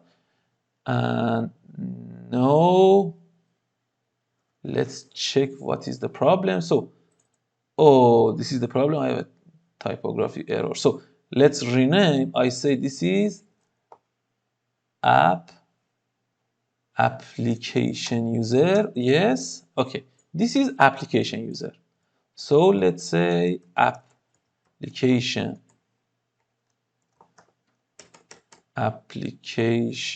user. Control dot. It is not recognized again. So public. Yes, it is public. Let's copy this name from here. Paste. Okay, oh, this is the problem. App control dot. No, it is recognized using JWT Authentication.Core.Entities. No, I say that you need to use application user everywhere. So let's check everywhere identity options. Okay, okay, we don't need any change here. That's good. And this is the configuration inside of this identity. The next thing is let's go to our Dtos. So for register, this time we need to receive username, first name, last name. Let's copy this, and after this password, or it's better to be here and also here. So I say first name, first name. In order to be sure that I don't have any error, I can use this name here, copy them. Okay, first name, first name. And the next thing is last name, last name, last name. That's so better. So now I have another first name and the last name inside of my registered DTO. That's good. Let's close this and this. And let's go to our controller, auth controller. Here you can see that this is generic, and this is the beauty of using generics. I can simply refactor it. For now, it is receiving a user manager of identity user, but we changed that and we said that now you are receiving an application user here. So we need to change it also here. So we say application, you're receiving application user of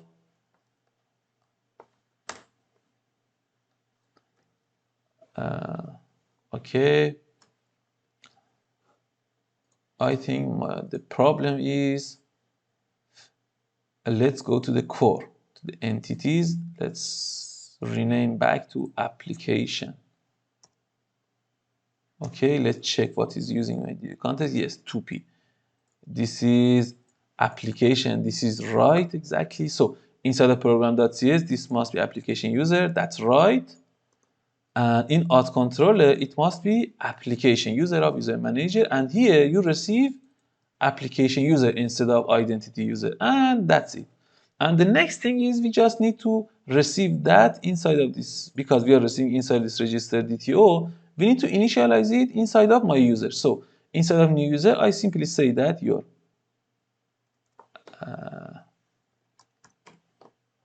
okay, we need to change this identity user to application user.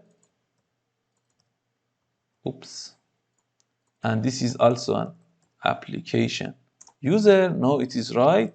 And now I have access to first name is registered DTO.first name and last name is registered DTO.last name. That's it. Let's test this. I think that's so good.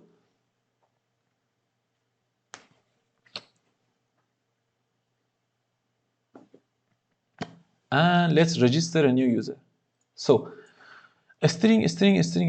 Let's say Muhammad, last name Tahiri, username is Muhammad Tahiri, email is tahiri@gmail.com, and password is this. Let's execute.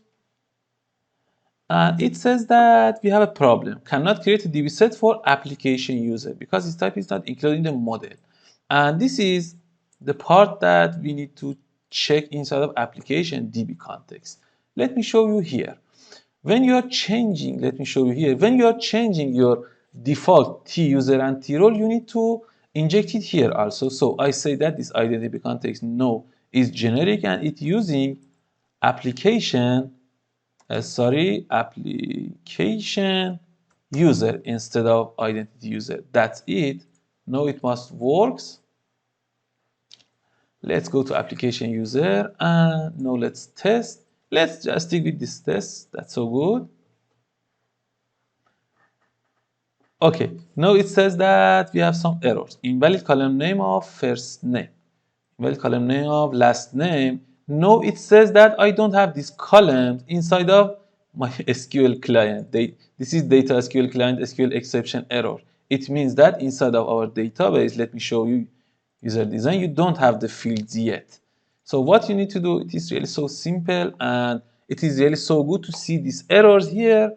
So when you face them, you can simply handle them. So let's say CLS, add another migration, and we say update user entity. Let's press enter to add these fields. Okay, you can see that I have add column of first name, add column of last name, and that's good. Let's update my database. Okay, database updated, and if I close my database and open it again to refresh, so open JWT Auth, tables, and ASP.NET users design. Now you can see I have first name and last name. That's so good. Now let's check it to see if we have another error or not. And that's all.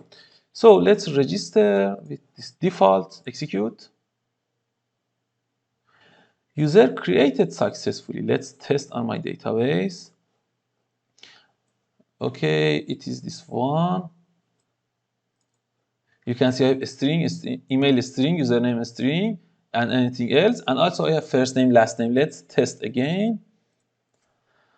This time I say Mamad Tahiri. Okay, MT 2023 is my username. Email is this @gmail.com. And also for password I use this. Execute. User created. Let's refresh. Okay, you can see I have this user with MT 2023. Username, first name is Mamad, last name is Tahiri, and also you can simply return them. Let me show you in our claims. So let's go to controller, and where we have the claims, it's inside of logins, of course. So it is here. You can simply add the claims into your token if you want. Let me show you. It is really so easy. We also can add another claim. Any claim has it is, in fact, it's maybe seems so complicated, but it's simply a key and value like a JSON. So for its key, you can see it is, for example, this value is this, key is this, value is this. It is key, this is value. So we can say first name. The first name is user dot first name. Let's copy paste, and for the next thing is last name and last name. So we added two simple claims: first name and user dot first name, last name and user dot last name. Do you see how cool it is? So let's test. And let's register a new one, or let's log in. Username is, I think it was MT 2023. That's it. And check. Okay, MT 2023. Okay, and also for password, execute. Okay, I received this token. So let's go to the JWT.io and test and decode my token. Now you can see that I have this name, which is MT 2023. It's my username. The next thing is my password, JWT ID. Also, I have first name of Mamad and last name of Tahiri, and a lot of them. And that's so good. So you can see that this refactor is working correctly, and I was working on my version 2. So now I want to persist these configurations and this code inside of my GitHub. Let me show you how I can do this. So let's go here, and I have a lot of configurations. So let's stage all of them using this plus. Okay, all of them are staged. So refactor entire API to use application application user, and that's it. So let's commit and push. That's good. It is on v2. Let's go to GitHub and refresh. Okay, now you can see that it says v2 had recent less than a minute ago. So inside of this v2, it says that this branch is one commit ahead of main. Let's compare and pull request on v2. So from v2 to main, it is say that it's able to merge. So this is my message: refactor entire API to use application user. create a pull request. Okay, checking for ability. It says that we don't have any conflict or have any error, so I merge them. That's good, and that's so good. So let's go to here. Now you can see that I have anything inside of my main branch. It says that merge pull request of 2 from v2. Let's check commits. You can see that all of my commits are accessible here. For example, refactor entire API, and that's it. You can see that this is the refactoring I have done. I have changed a lot of things here and here. That's so good. And also let me show you that inside of v1, we have the exact state of that moment. For example, inside of controller, let me show you, we still have identity user, but in v2 controller, auth controller, we have application user. And this state will be a state forever until we delete this branch. That's so good, and this was the refactor for our second part, and also we can have another refactors on the next part. So let me show you how we can do this. For this part, it is really not necessary and you can skip this, but I want to show you how you can use services and using dependency injection, which is really a better idea. And let me show you here. You can see that I have all of my business logic inside of my controller. But in a real world project and in an enterprise project, it is not a good idea, and you always must use services and inject them into your controllers. For this, we need to use dependency injections. I don't want to speak about it because it is really a long topic, and we just want to focus on how we can create new service and inject them inside of our controllers. So let's do this. But before starting, because this is another refactor, I want to show you how you can create another version. So you can see that for now we have main, v1, v2. So let's save everything, close this, and go to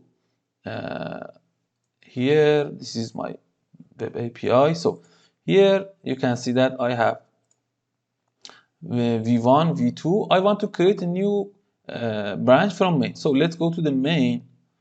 Now let's check that if it is updated or not. So for example, let's check on our controllers. No, it is not updated. You can see it is already using identity user. So simply use this synchronize. It would be updated. And now if I open a new terminal and I say that git log dash one line, you can see that I have merged pull request of 2 from v2, and everything of this refactor is implemented inside of main. Now I want to create a new branch for version 3, so let's click on this main and create a new branch. Also, let me show you that you can use create branch from, and for example, please provide a name a new branch name is, for example, RRR. It says that from what branch you want to create, but when you are in this main, it will automatically created from this main. So I say create a new branch, I say v3. But let me show you the others option. You can click on main and create a new branch from. You say your branch name is v3 and select a ref to create the v3 branch from. I can simply choose main and v3 will be created from main. We can check inside of auth controller. You can see I have access to application user. So now I have v3, v3, v1, v2 and main. That's so good. Now let's open my project again inside of Visual Studio. I'm closing and opening it to show you that it is really so simple and it will be updated. So let's close everything. Now v3 is selected automatically in this git, in this repository git. So let me show you. We have main, v1, v2 and v3. That's so good. So inside of this v3, let me show you. This is our structure and this is our auth controller. We don't want to add anything else. We just need to refactoring. So let's create some new folders here. Let me show you. Inside of core, let's add a new folder with name of interfaces, and also let's add new folder of services. So we need to create a new interface And because I want to use a new DTO, I will create this DTO first. You can see I have login, register, and update for now. I add a new class. Its name would be auth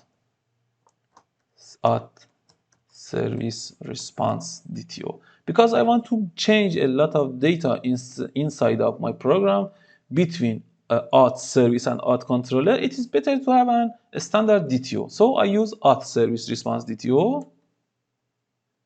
That's it. Here I simply create a new prop. I want to use a boolean of is succeed. That's it. I want a boolean and a message. So I create a string of message and that's it. So we can simply send a boolean of is succeed and a string of message inside of everywhere we want. This is my DTO. Now let's go here and create a new interface. Add new class. Here I choose interface and I say this is auth service.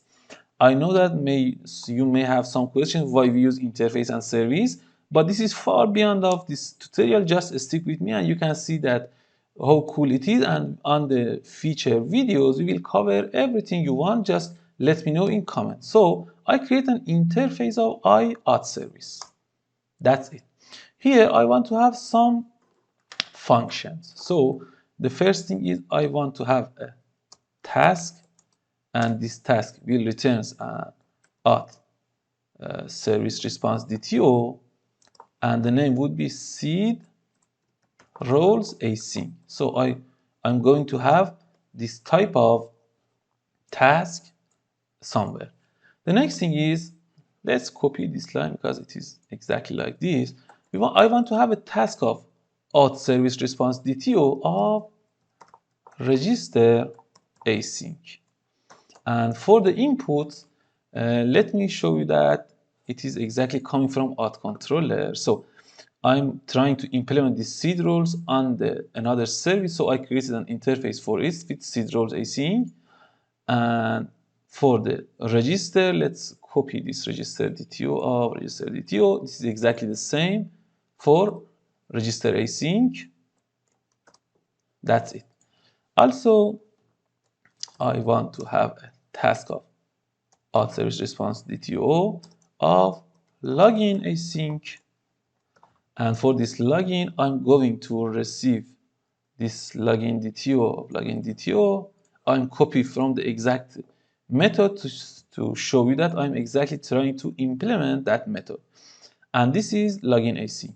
The next thing is I want again to have a task of auth service response DTO. The next thing is make admin of async, and what I will be received inside this make admin, I'm going to receive this. So from this controller I copy this. So I'm going to receive an update permission DTO of update permission DTO. Let's copy paste, and for the last one is make owner async, and it is receiving update permission DTO of update permission DTO. So this is the interface we are going to use, and its name is auth service. And we need to implement this interface. And you saw that, for example, like this configuration, we need to implement the service and then use that service here. But we use the interface here. I will show you that. So let's create a new service, add new class. The name is auth. In fact, let me copy from here to show you that it is a better idea to copy from here. So add a new class. The name would be auth service, and this would be a class. Okay. So now we say that this class needs to inherit from auth service. So it will be implemented all of these functions. And when we use these functions, in fact, we are using this auth service. So let's press Ctrl dot and press implement interface. Okay, now you can see that all of our interfaces are implemented. That's so good. and we need to implement all of them. So let's start. The first thing is, it seems that we have login async, but let's start with seed role because it is easier. Let's close this IAuth service and let's see what we have here. Let's minimize these. Okay, the first thing is seed roles. Here, in fact, I can copy all of these and then work with it. So let's copy all of them, and instead of seed role async, first let's change this to async method, and then let's paste all of them. So we need role manager, and also on the feature we need to use user manager. So and also we need to configuration. So I copy all of them from here and I paste them inside of auth service before all of them, not here.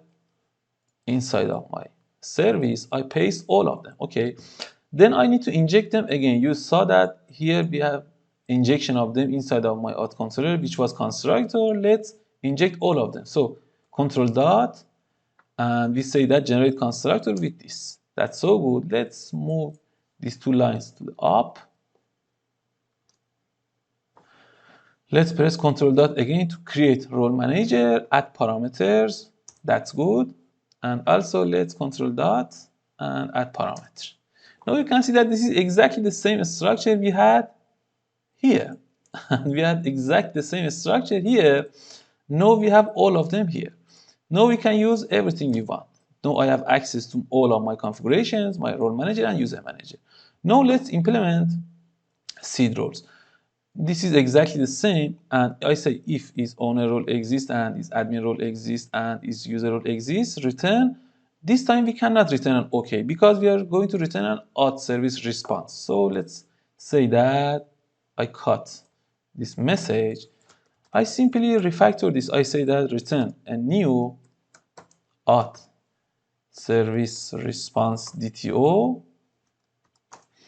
and is succeed is. I say it is true, it's no problem. And we say your message is role seeding is already done, else you can work all of them. And let's copy this here. For the return, we can use this message and delete the previous line. So simply we say return a new auth service response DTO of is succeed is true, and the message is role seeding done successfully. So this was the first one, seed roles async. We can then refactor our controller. Now we refactored everything, and from here we simply return a new auth response service. That's so good. This was for seed roles.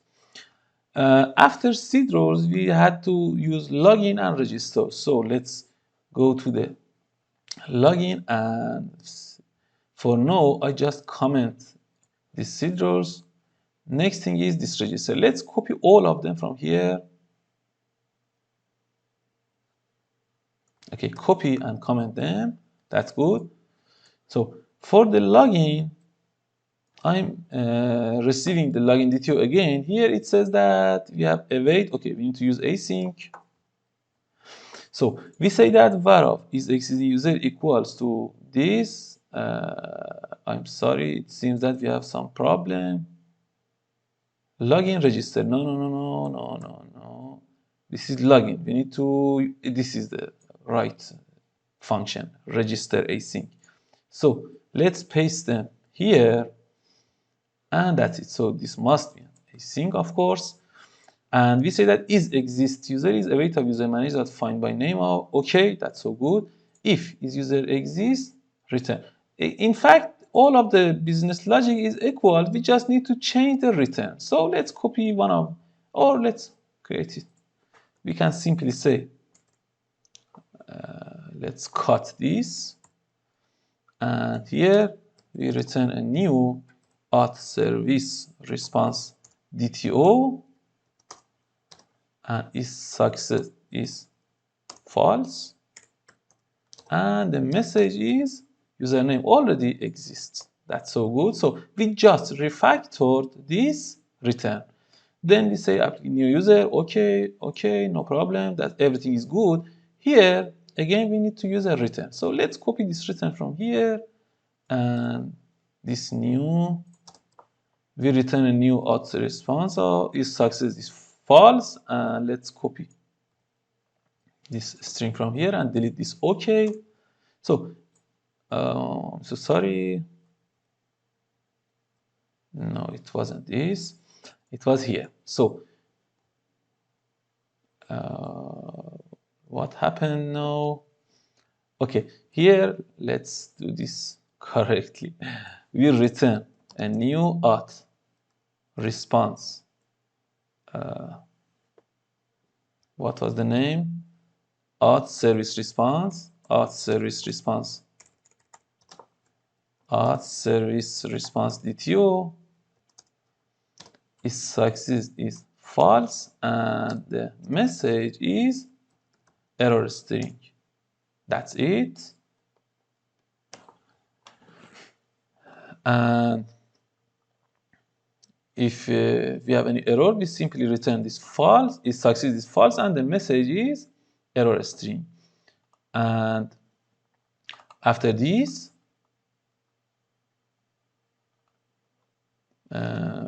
we have this add to role async, that's okay. And also, we have user created successfully, so we can change this. So let's cut this and simply return a new auth service response DTO, and this time we say your succeed is true, and your message is user created successfully, and this Control S. So I think this is working, and let's minimize this register. The next thing is login. So this is register, and then let's work on login, and let's copy everything, copy and comment them. So for login, let's paste everything. The first thing is, of course, we need to have public async. Then we can say that user is DTO, okay. If user is null, return, let's change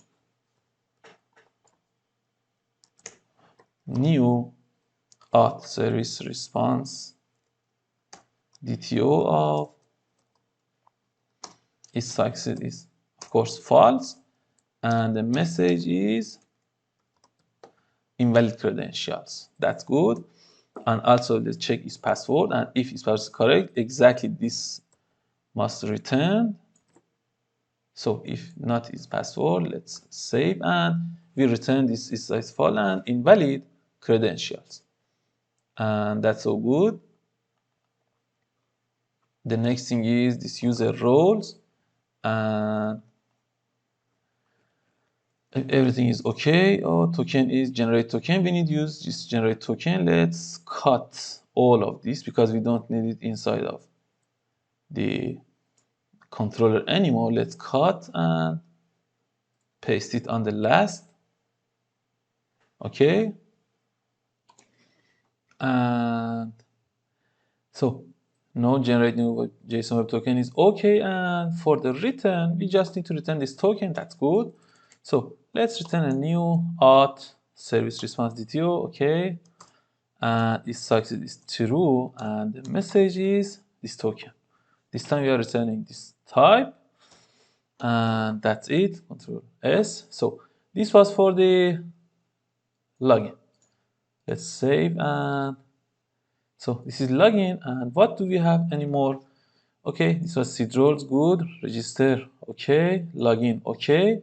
The next thing is make admin and make owner. So let's copy this make admin from here, comment it inside of controller, and make admin. So minimize login async and minimize generate web tokens, good. So make admin, paste, and let's make this to an async function. So var of user is await of under user manager find by name, and if user is null, we can simply return a new auth service response DTO is successfully false and the message is invalid username. That's it. Else we change the role to admin and we simply return. I don't want to use automatic response. Okay, we return a new auth service response DTO of is success is true and the message is user is not an admin. That's so good. And the semicolon, this is the make admin. And the last one, of course, is this make owner. So let's copy everything and comment. Now inside of make owner, let's paste it. So public async task of make owner. Okay, user is this. If user is null, let's copy from make admin because it's exactly the same. We return is success is false and message is invalid username. Else we return underline my user that is the owner. And in fact, let's copy from here. It is exactly the same. And instead of this returning okay, we return a new with is success true and user is no an owner. So we refactored everything and now all of our return type is auth service response DTO. Let's minimize everything. That's so good. You can see that I have login async, make admin async, make owner async, register async, seed roles async, and generate new web token, which is private and I don't have access to it. I just have access to this 5 and now it's time to go and refactor everything here. So I don't need all of this anymore and also I don't need this constructor anymore. So I delete them and I simply want to use the interface of this auth service. I mean this iAuth service. So let's create a private read only of auth service of underline auth service and let's create a constructor and receive it and we say that underline auth service is auth service. Now let's change everything and instead of the seed roles let's first delete everything and now I have the seed roles inside of my service so I can simply call it and using a new variable of var seed roles is await of underline auth service dot I can simply call my service which is seed roles async. That's it. And because in both let me show you here in this seed I simply return is succeed and a message so I can simply return an okay with my seed roles. That's it. The next thing is I want to change my register so let's delete everything. From here, I don't need all of them. I don't need them anymore. Okay, that's good. So I say var of register result equals to await of underline auth service dot register async. And what is the input of this register async? Let me show you. It receives a register DTO, which is exactly our register DTO. And that's it. So after this, I don't want to take care about the operation inside of this. I simply say that if my register result dot is success, it means that it was successful. Okay, this is a problem. It must not be like this. Okay, so if register result dot is success, simply you can return an okay with all of your register result. That's it. And if it is not succeed, it will not return here and it comes to the next line and we simply say return a bad request with register result. That's so it. Let's register later and we test it later. For now, let's complete our refactoring and in login I delete everything. I don't need them now because they will be implemented. It is implemented inside of my service. And here I simply say that var of login result equals to await of, what is it? Yes, it is auth service dot login async. Oops, why this is working like this? Dot login async with the input of login DTO. And exactly like the type of the register, we simply check the is succeed.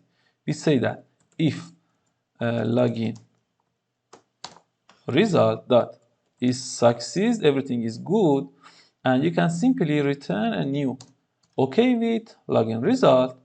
Else, if the is success is not true, it means that something is wrong, so we can simply return unauthorized with my login result. That's it. It is really much simpler and much more readable, isn't it? So the next thing is make admin. So let's go to the make admin and delete everything from here. And we say that var of operation result equals to await of underline auth service. What method we need to use? Of course, we need to make admin async, and its input is an update permission DTO. Then we check if the operation result dot is succeed. You can simply return OK. Else, you can simply return a bad request with operation result. That's it. Let's do the final refactor, and for this, let's copy all of them from here because it's really like it. So we say var of operation result is await of auth service dot make owner async with update permission DTO, and if operation result is succeeds, return OK with operational result, which is this, and else return a bad request. So I think all of our refactor is done, and in fact, let's save everything and let's start. And before that, I will go and, okay, this is starting. I will go to database. Okay, this is my users. I go to the edit and I delete all of them. Delete, yes. Okay, it's deleted. For user roles, exactly, I delete them because I want to test everything after my refactor. Delete. The better way is to have TDD approach, but in this video I'm trying to keep everything simple, so I don't use TDD approach. So select 1000, roles is empty, users is empty, and everything is good. So let's test. And let's see our rows to see if everything is working or not, or do we have error? Of course we have error.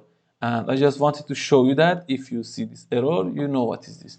It says that systems.invalid operation exception unable to resolve service for type of interface.iauth service. It says that I cannot have access to the implementation of iauth service.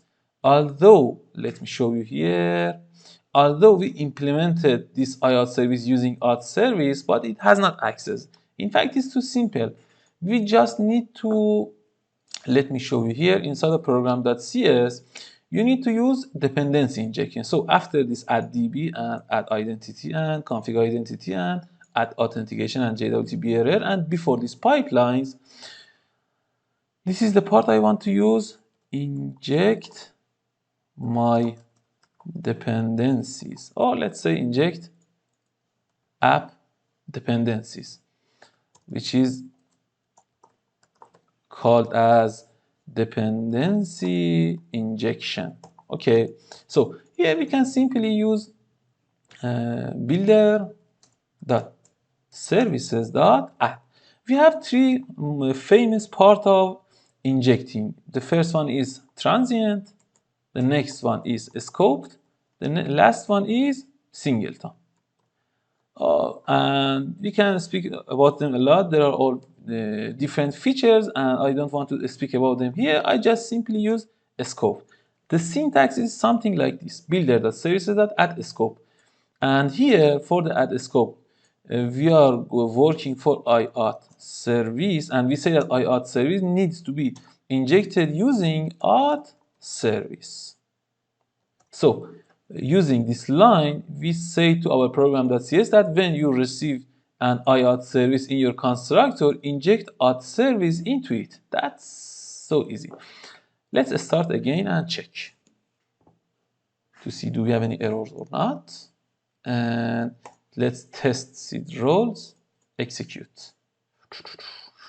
Okay, now you can see that I have 200. It says that the response body in fact is interesting. It says that I have is success is true and the message is role seeding done successfully. Let's test estimate roles.